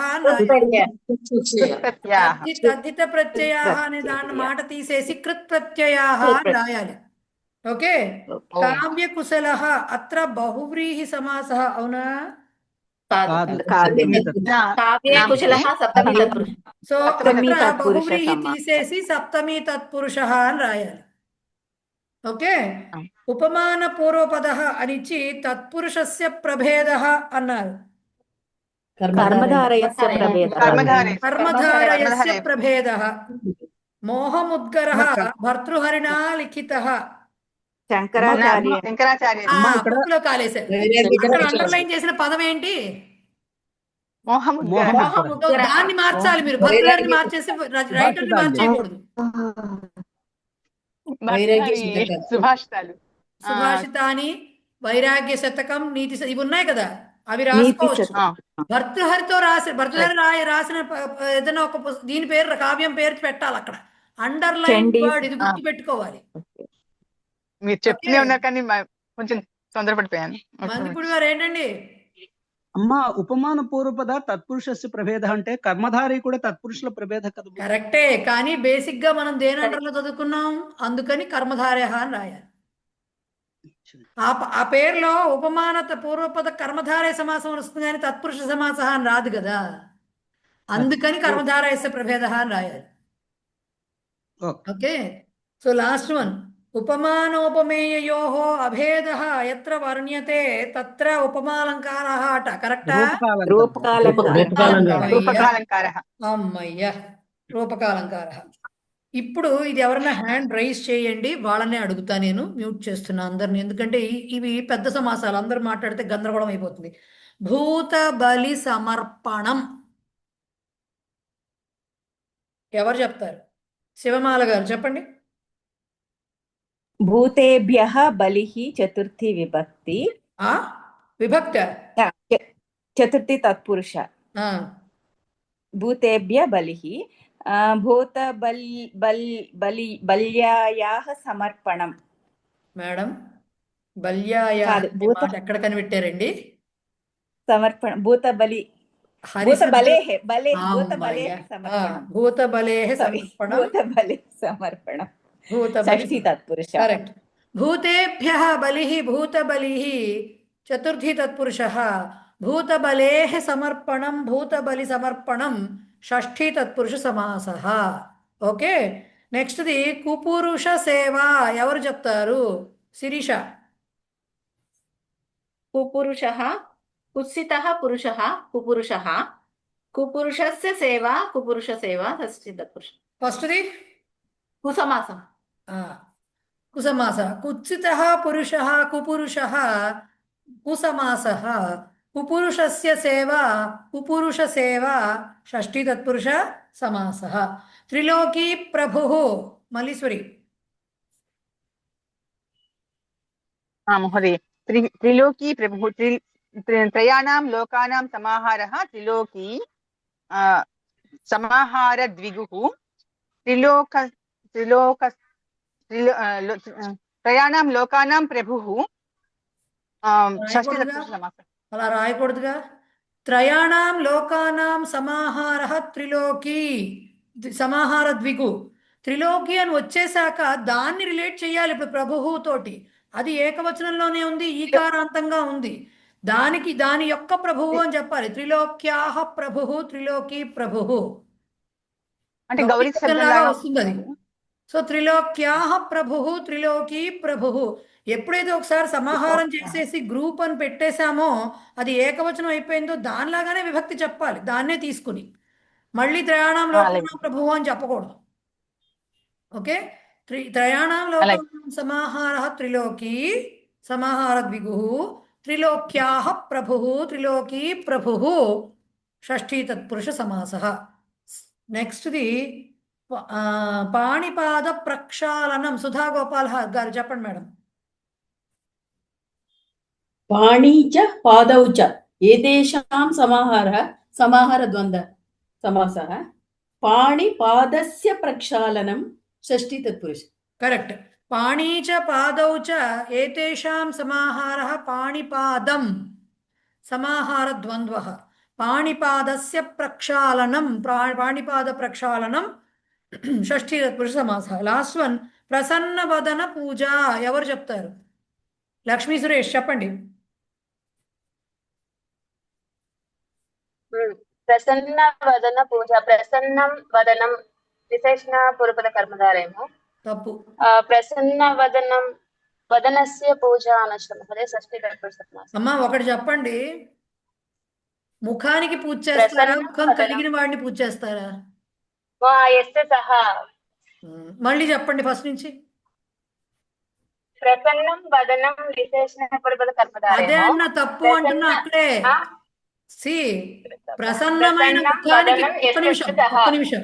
ప్రసన్నమైన ముఖానికి పూజ చేస్తారా, ప్రసన్నమైన ముఖము కలిగిన వాడిని పూజ చేస్తారా? ఇప్పుడు చెప్పండి. ప్రసన్న వదనం కలిగిన ప్రసన్న వదనం ఎస్ సహా. అది ఇది బహురీహి సమానాధికరణ బహు. ఇప్పుడు ప్రసన్న వదనస్య అని ఇక్కడ పూజ అనేది ఎలా చెప్తారు? అంతే. ప్రసన్నం వదనం యస్య సహ ప్రసన్న వదనః. ప్రసన్న వదనస్య పూజ ప్రసన్న వదన పూజ. ఫస్ట్ది బహువ్రీహి, తర్వాతది షష్ఠీ తత్పురుష. స్త్రీలింగమైనా చెప్పవచ్చు. ప్రసన్నం వదనం యస్యాహ సా ప్రసన్న వదనా. ప్రసన్న వదనాయాహ పూజ ప్రసన్న వదన పూజ. అది కూడా చెప్పుకోవచ్చు. బట్ జనరల్గా ప్రసన్న వదన అని చెప్తాం కాబట్టి ప్రసన్న వదనం అనే మాటలు వస్తుంది కాబట్టి చెప్పుకోవచ్చు. రైట్. నెక్స్ట్ తద్ధితాంతానాం విగ్రహవాక్యం. దౌష్యంతి దుష్యంత్యాః దుష్యంతస్య అపత్యం పుమాన్. దుష్యంతస్య దుష్యంతస్య అపత్యం పుమాన్. స్త్రీలింగం పుంలింగం ఏకం పాకం అయిపోతున్నాయి అక్కడ.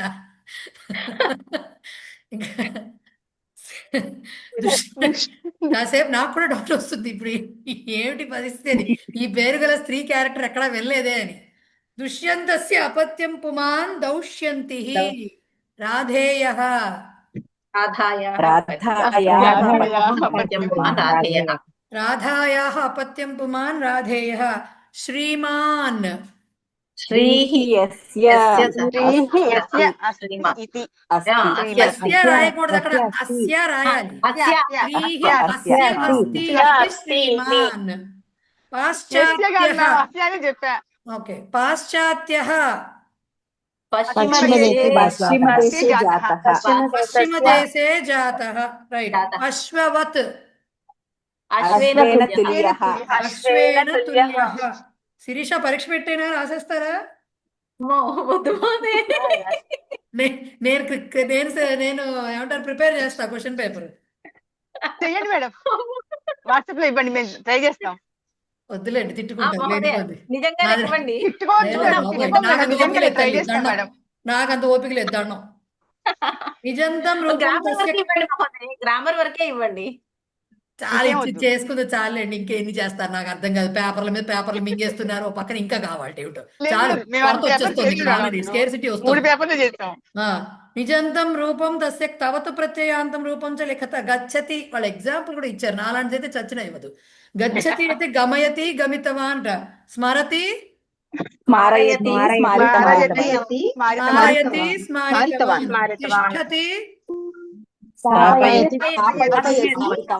స్థాపితవాన్ స్థాపయతి స్థాపితవాన్ పిబతి పాయయతి పాయయతి పాయితవాన్ పాయితవాన్ పాయయతి పాయితవాన్ లిఖతి లేఖయతి లేఖయతి లేఖితవాన్. లేఖయతి లేఖితవాన్ శృణోతి శ్రావయతి శ్రావయతి శ్రావితవాన్ నెక్స్ట్ గణే అనర్హం పదం బహిష్కృత ఆడ్ వన్ అవుట్ ఓకే జిగమిష విభూష పిపాస పిపఠిష ఏమిటది విభూష ఎందుకని ఆ పదం నాకు రాలేదు మేడం, అందుకని. లేదు జిగమిష మిగతావన్నీ కరెక్ట్ ఇవన్నీ- ఆన్సర్ విభూష విభూష అంటే అలంకారము అచ్చా, ఆహా. అలంకారము అది ఇది కాదండి సన్నంతం కాదు అందుకని సన్నంతం అలంకారం కాదది అది అలంకార అని అర్థం విభూష అంటే ఆభూషణము ఆ టైప్ లో అలంకారం అని అర్థం కాబట్టి అది సన్నంతం కాదు అన్విష్యతి తితీర్షతి వివక్షతి చికీర్షతి అన్విష్యతి అది కూడా సన్నంతం కాదు. అది సన్నంతం కాదు మిగతావన్నీ సన్నంతాలు సన్నంతం. దిత్సుహు ఈప్సుహు వివక్షుహు ఇక్షుహు ఇక్షుః ఇక్షుః, చెరుకు. చెరకు చెరుకు అమ్మయ్య తెలుసు కదా చెరుకు అది ఇక్షుహు అంటే చెరుకు అది సన్నంతం కాదు జిగమిషుహు పిపఠిష వివక్షుహు చికీర్షుహు ఈజీగా చెప్తారు పిపటిష ఇంత ఈజీగా అయితే ఉండదండి పిపఠిష. క్వశ్చన్ పేపర్ ముందరే చెప్తున్నా పిపఠిష ఎందుకంటే మిగతావన్నీ మనిషిని చెప్పేవి చదవగోరువాడు చేయగోరువాడు చెప్పేది ఇది చేయవలనను కోరిక కోరిక. చదవవలను కోరిక. కోరిక అని చెప్పేది కాబట్టి అది వస్తుంది నెక్స్ట్ బుభూషవ జిఘాంసవ దిత్సవ వివక్షు ఇది కూడా చెప్తారు వివక్షుః. ఎందుకు? ఇవన్నీ సింగులర్లో ఉంది బహువచనాలు, ఇదేమో ఏకవచనం. అమ్మయ్య పోయింది.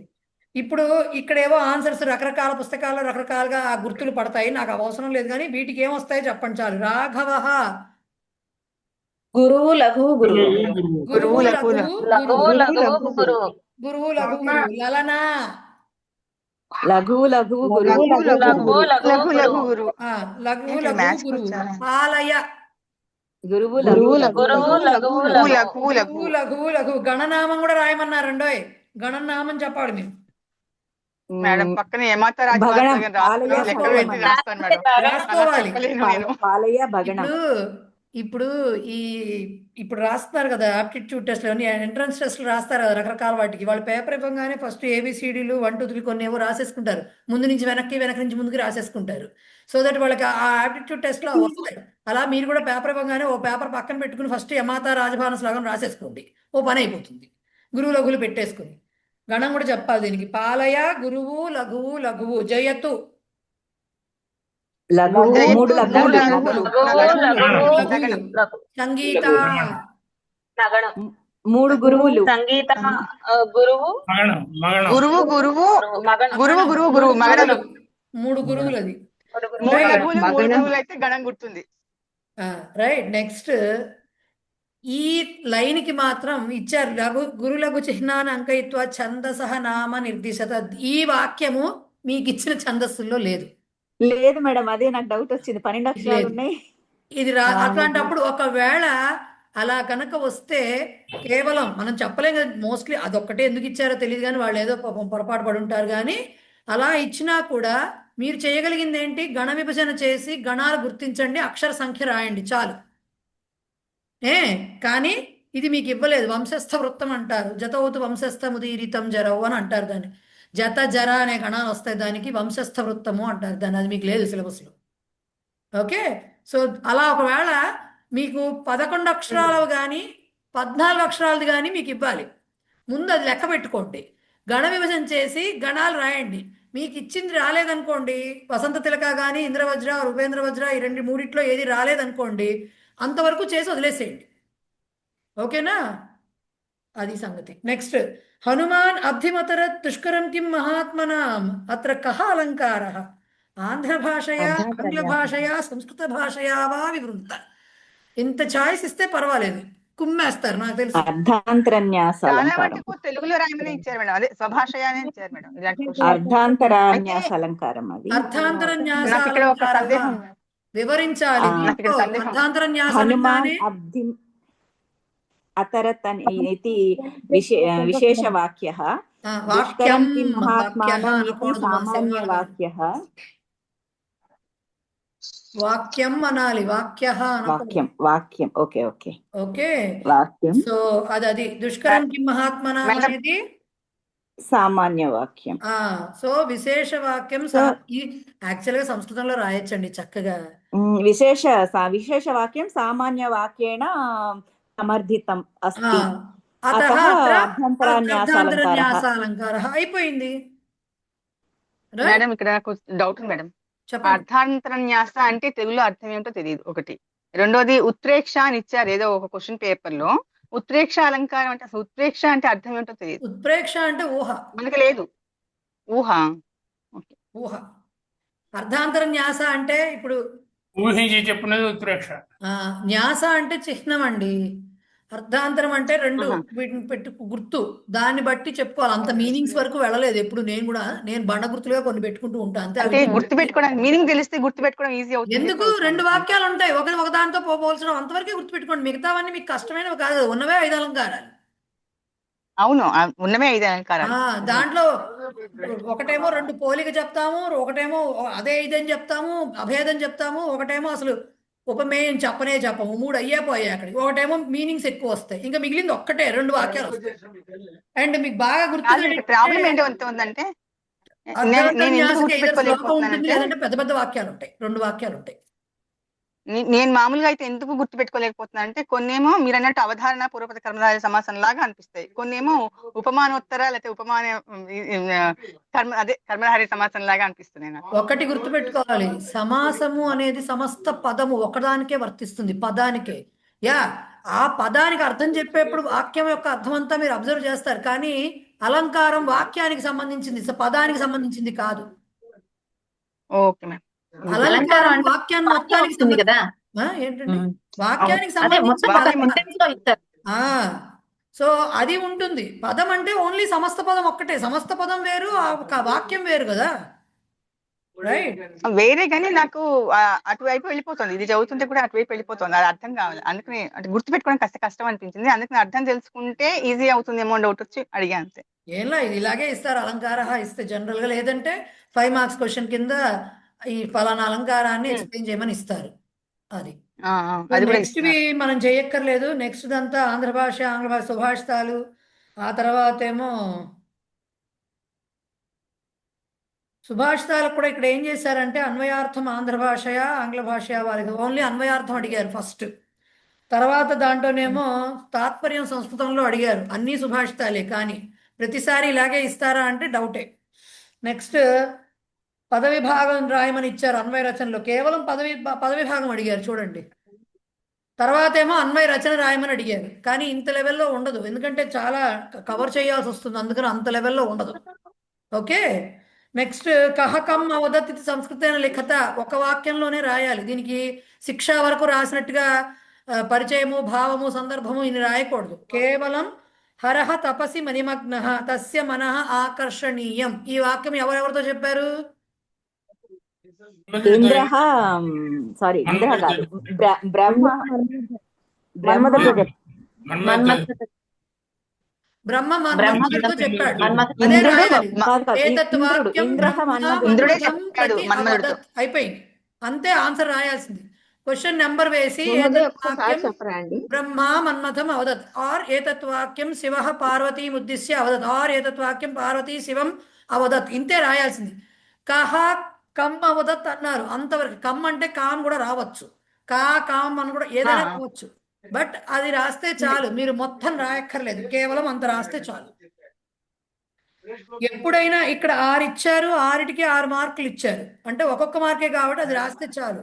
పొరపాటున కొన్ని పేపర్లు 2 మార్కులు ఇచ్చామని ఇచ్చారు. ఇస్తే అప్పుడు కాస్త రాయాల్సి వస్తుంది తప్ప. అది ఇంతవరకు అయితే అడగలేదు అలా మరి.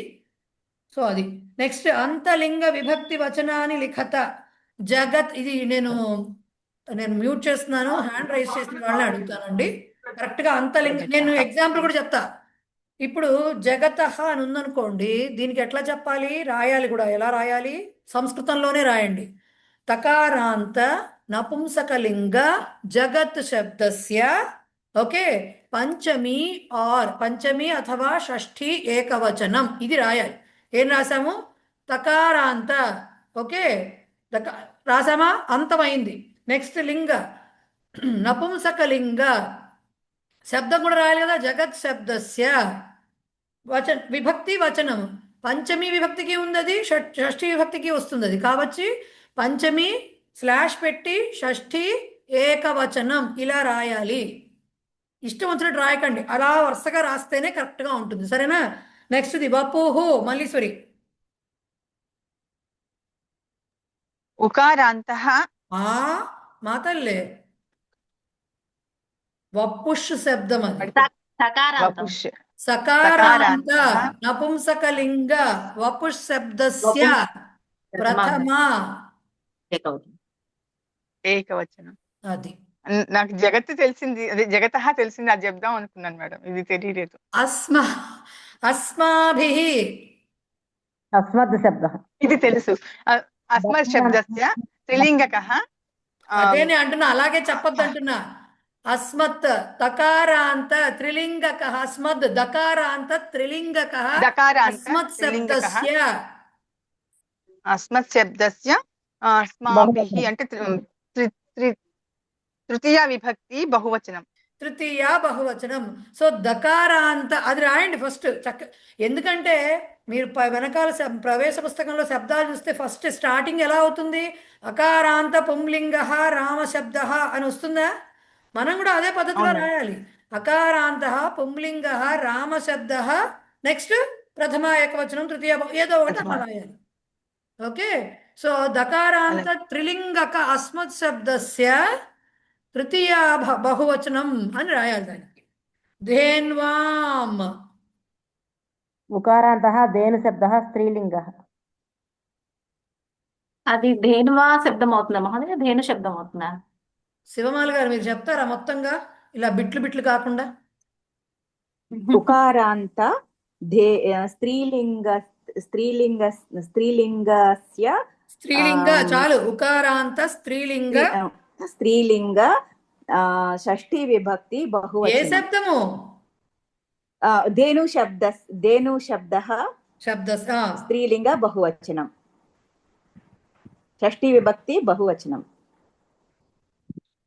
ఉకారాంత స్త్రీలింగ ధేను శబ్ద షష్ఠీ విభక్తి బహువచనం. ధేన్వాం షష్ఠీ విభక్తి అవుతుందా అండి? ధేన్వాం సప్తమి విభక్తి ఏకవచనము. అది సప్తమి విభక్తి ఏకవచనం. సప్తమి ఉకారాంత స్త్రీలింగ ధేను శబ్దస్య సప్తమి ఏకవచనం. ఓకే, సప్తమి ఏకవచనం. ఇయం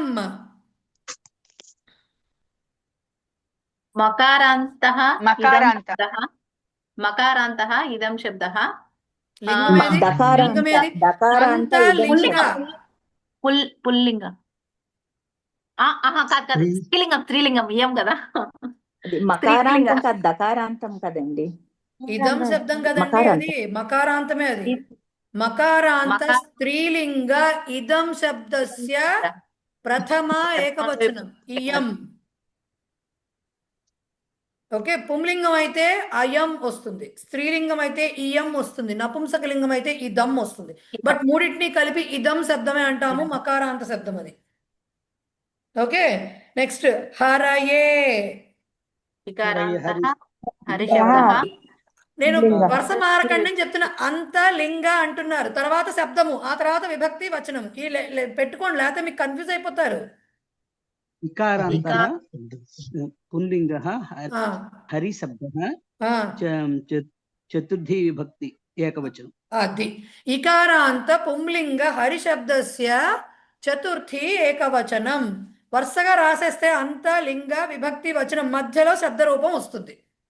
ఓకే, అంత లింగ శబ్ద రూపము విభక్తి వచనము, ఈ ఆర్డర్ పెట్టుకోండి. ప్రస్రవిణి. ఈకారాంత ఉమ్, స్త్రీలింగ ఉమ్, ప్రస్రవణీ శబ్ద ఉమ్. ప్రథమా విభక్తి ఏకవచనం. అమ్మయ్య, ఈకారాంత స్త్రీలింగ ప్రస్రవిణీ శబ్దస్య ప్రథమ ఏకవచనం. కరెక్ట్. లాస్ట్ వి గామ్. గో శబ్దః ఏకారాంత ఓకారాంతః ఓకారాంతః లింగం. శబ్దః స్త్రీలింగః ద్వితీయ విభక్తి ఓకారాంతః స్త్రీలింగంలో కూడా ఉంది. ఓకారాంత స్త్రీలింగ గో శబ్దస్య ద్వితీయ ఏకవచనం గాం గావౌ గాహ. ఓకే, గాం వస్తుంది కాబట్టి ఓకారాంత స్త్రీలింగ గో శబ్దస్య ద్వితీయ ఏకవచనం. సో అక్కడ కదా అయింది. నెక్స్ట్ వి నాట్యశాస్త్రం ఇది గ్రంథ కదా కేన లిఖిత. వీటన్నిటికీ కూడా ఇవన్నీ ఏమంటారు, సంస్కృతం మీరు రాసుకోవాలి, క్వశ్చన్స్ ప్రిపేర్ చేసుకుని థియరీలో ఉన్నటువంటి క్వశ్చన్స్ అవి. నెక్స్ట్ ఇక్కడ ఇచ్చారండి, మాఘ భర్తృహరి దండి అశ్వఘోష సుభాషితాని. ఒకళ్ళ గురించి కదండి, ఇద్దరి గురించి రాయమన్నారు. మనకి 5 మార్కులు ఎస్ఏ రైటింగ్ ఒకటి ఉంటుంది, ఇది కూడా ఉంటుందండి, లేఖ కూడా ఉంటుంది. కోవిద మన తెలంగాణ వాళ్ళకైతే పేపర్ గత 2-3 సార్లుగా ఎలా వస్తుందో అలాగా ఉంటుంది మోడల్. ఓకే, అలాగే ఉంటుంది. గత 2 అంటే ఆగస్ట్ 25, ఫిబ్రవరి 25, మ్యాక్స్ ఆగస్ట్ 24 కూడా చూసుకోవాలి, అంతే, అలాగే ఉంటుంది మోడల్. ఓకేనా? సో అది మీకు ఇందులో లెటర్ ఒక్కటి ఇవ్వలేదు కదండి, మిగతాది ఇప్పుడు సుభాషితానికి కింద ఇచ్చిన ఇది అది మనకి ఎస్ఏ రేటింగ్ కిందే వస్తుంది కదా. అవి ఎస్ఏ రేటింగే, లేఖ letter ఇవ్వలేదు. లేఖ మేము రాసినప్పుడు కూడా మాకు కూడా లేఖ ఇవ్వలేదు, తర్వాత వాళ్ళకి ఇచ్చారు లేఖ. తర్వాత నుంచి మరి లేఖ ఉన్నప్పుడు ఇవ్వాలి కదా వాళ్ళు, అది కూడా యాక్చువల్ గా అయితే మాకు యాక్చువల్ గా ఒక పేపర్ లో ఉంటుంది, ఒక పేపర్ లో ఉండట్లేదు మేడం లేఖ. లేదు తెలంగాణ వాళ్ళకి 2-3 సార్లుగా ఉంటుంది పేపర్లో, 2-3 టైమ్స్గా లేఖ ఉంటుంది ఖచ్చితంగా. సో బేసిక్గా సెకండ్ పేపర్కి ఆన్సర్ ఇవ్వలేదు కాబట్టి ఆన్సర్స్ వాళ్ళు మనం చేసాము, దృష్టిలో పెట్టుకుని దాని ప్రకారంగా ప్రిపేర్ అవ్వండి. ఇక్కడతో క్లాసులు అయిపోయినాయి, మళ్ళీ మనము పరీక్షల ముందు ఇంకా కలిసేది లేదు, డైరెక్ట్ పరీక్షల మీద అటాకే మీరు. ఓకే, బాగా చదువుకోండి, ప్రిపేర్ మేడం ఒక్క నిమిషం మేడం, నేనేం ఫిబ్రవరి చెప్పట్లేదు, 23 మనం చదవలేదు, చెప్పండి. కాదు కర్తారం అనే పదం ఉంది కదా, కర్తారం అది అంతలింగ విభక్తికి ఎలా రాయాలని? కర్తృశబ్దం ఏ లింగం? ఋకారాంత పుంలింగ కర్తృశబ్దస్య కర్తారం ద్వితీయ శబ్దం అయితే ఉంది కర్తారం, ద్వితీయ విభక్తి ఏకవచనం. ఇగో ప్రవేశ పుస్తకం తీసి చూడండి, పుస్తకం కర్తృశబ్దం. అమ్మా పితరం మాతరం ఎలా వస్తున్నాయి ఋకారాంత శబ్దాలు? కర్తారం అలా రావట్లే.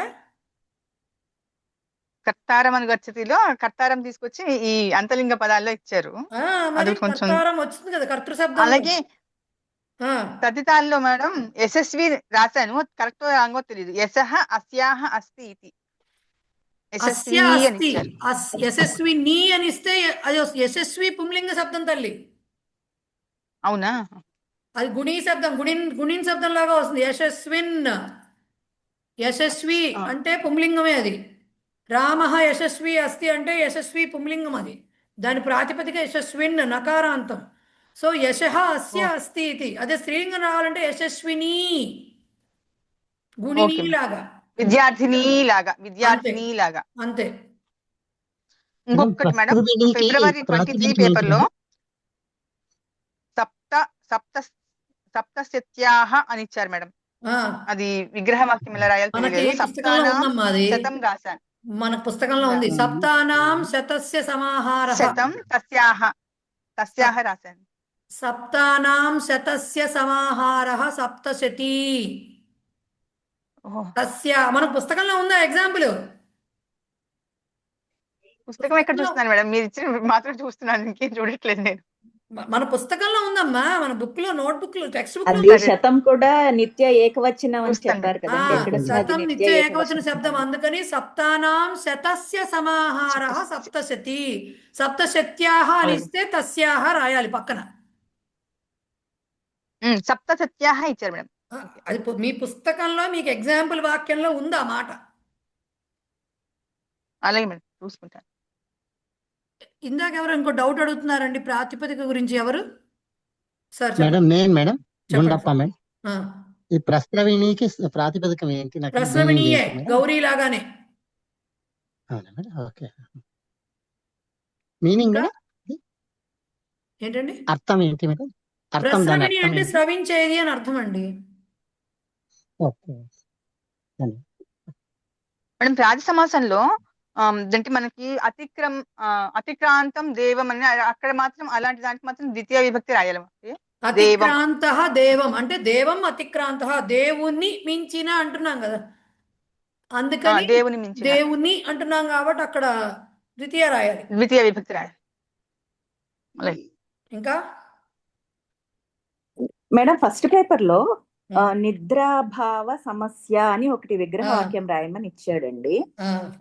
మామూలుగా మనం నిద్రాభావ సమస్య అంటే ఓకే, ఆ నిద్రాభావ ఏవ సమస్య అని మనం మామూలుగా మనిషిని చెప్పేటప్పుడైతే ఏవా చెప్పుకోవాలి. ఇప్పుడు నిద్రస్య అభావ నిద్రాభావ అది షష్ఠీ తత్పురుషం అనాలండి. ప్లీజ్, నిద్రాయాహ అభావ, నిద్రస్య కాదు, అది స్త్రీలింగం. నిద్రాయాహ భావ, సారీ, నిద్ర స్త్రీలింగం కాబట్టి నిద్రాయాహ అభావ అది షష్ఠీ తత్పురుషం. అది నిద్ర, అది ఇప్పుడు ఇక్కడ ఈ సమస్యకి ఇక్కడ దీనికి ఏం చెప్పాలి అనేది డౌట్ వచ్చింది. ఇప్పుడు నిద్రాభావస్య సమస్య అని మీకు ఆన్సర్ లో ఇచ్చారు, మనం ఏమో నిద్రాభావ ఏవ సమస్య అని రాసాం. అదే వాడికి ఉన్న సమస్య, ఇంకేమి సమస్యలు లేవనుకోండి, అప్పుడు అవధారణ అవుతుంది. అది లేదు, దానికి సంబంధించిన సమస్య కూడా ఉందనుకోండి, అప్పుడు షష్ఠీ తత్పురుషం చెప్పుకోవచ్చు. ఇప్పుడు వాడికి నిద్ర ఒక్కటే సమస్య, ఇంకా వన్ ఆఫ్ ద అంటే సమస్య మనకి బుక్ లోనేమో మనం ఏవా అని చెప్పుకున్నాం కదండి అవధారణ అని. బుక్ లో ఇక్కడ ఆన్సర్స్ లోనేమో షష్ఠి ఇచ్చాడు, అందుకని డౌట్ వచ్చింది ఏం రాయాలి కరెక్ట్ అని. ఎలా అర్థం చేసుకుంటాం అనేది ఇలా అన్నమాట. ఇప్పుడు ఒక మనిషి కేవలం ఓన్లీ వర్డ్ ఇచ్చాడు. ఏంటండి? సెంటెన్స్ ఇవ్వాల, ఓన్లీ వర్డ్ ఇచ్చాడు. సెంటెన్స్ ఇవ్వక్కర్లేదు. ఒకవేళ ప్రథమా విభక్తి ఏకవచనం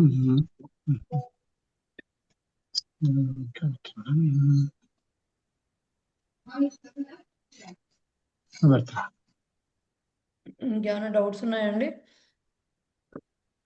మాన్యే చెప్పండి. నమస్తే మాన్యే. చెప్పండి. ఇది ఇది బహుపద సమాస కాళిదాస బాణాది విశేషాః. ఇక్కడ కాళిదాస చ బాణః కాళిదాస బాణౌ, అది ద్వంద్వ, అది కరెక్ట్. కాళిదాస బాణౌ ఆదిః ఏషాం తే. ఆదిః అనేది ఎలా అంటే ఇక్కడ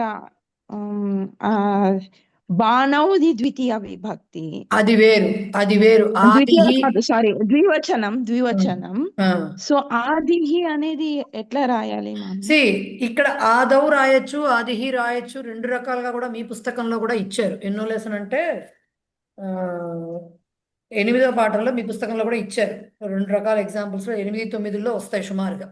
అయితే ఆదిహి అంటే మొదలు, ఓకే, మొదలు, స్టార్టింగ్ పాయింట్ అని ఆదిహి. ఓకే, ఆదౌ అని రాస్తే వాళ్ళిద్దరికి విశేషణం కింద లాగా ఆదౌ అంటే మొదటి వారుగా, ఎవరికైతే, రెండూ కరెక్టే ప్రయోగాలు. ఆదిహి అంటే మొదలు, స్టార్టింగ్ పాయింట్లో ఎవరికైతే మొదలుగా ఉన్నారో వాళ్ళు, లేదు ఎవరికైతే మొదటి వారుగా ఉన్నారో వాళ్ళు. జస్ట్ చిన్న అర్థం చేసుకునే భేదం తప్ప ఆదిహి రాసినా కరెక్టే, ఆదౌ రాసినా కరెక్టే. ఓకే, అస్తు.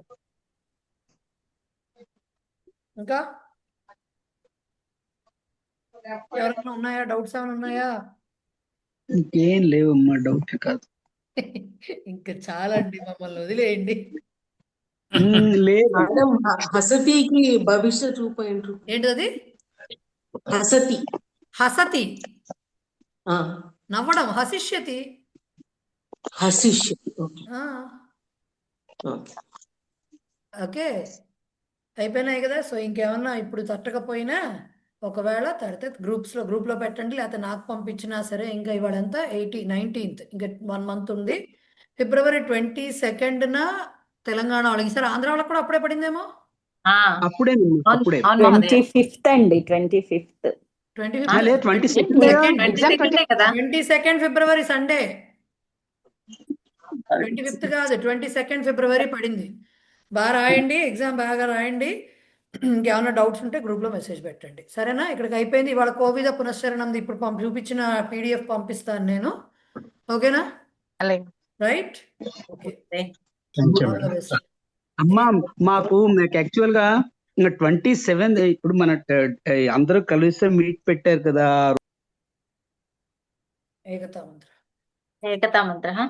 యం వైదికా మంత్రదృశః పురాణాః ఇంద్రం యమం మాతరిశ్వానమాహుః వేదాంతినో నిర్వచనీయమేకం యం బ్రహ్మశబ్దేన వినిర్దిశంతి శైవాయమీశం శివ ఇత్యవోచన్ యం వైష్ణవా విష్ణురితి స్తువంతి బుద్ధస్తదార్హన్నితి బౌద్ధ జైనాః సత్శ్రీ అకాలేతి చ సిక్ఖ సంతః శాస్తేతి కేచిత్ ప్రకృతిః కుమారః స్వామీతి మాతేతి పితేతి భక్త్యా యం ప్రార్థయంతే జగదీశితారం స ఏక ఏవ ప్రభురద్వితీయః. శాంతి మంత్రః.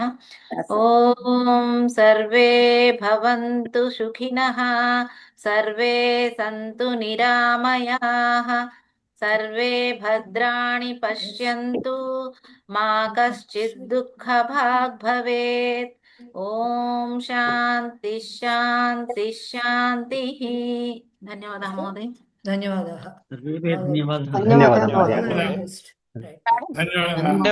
అనుకోలేం కదా. నమస్కారం.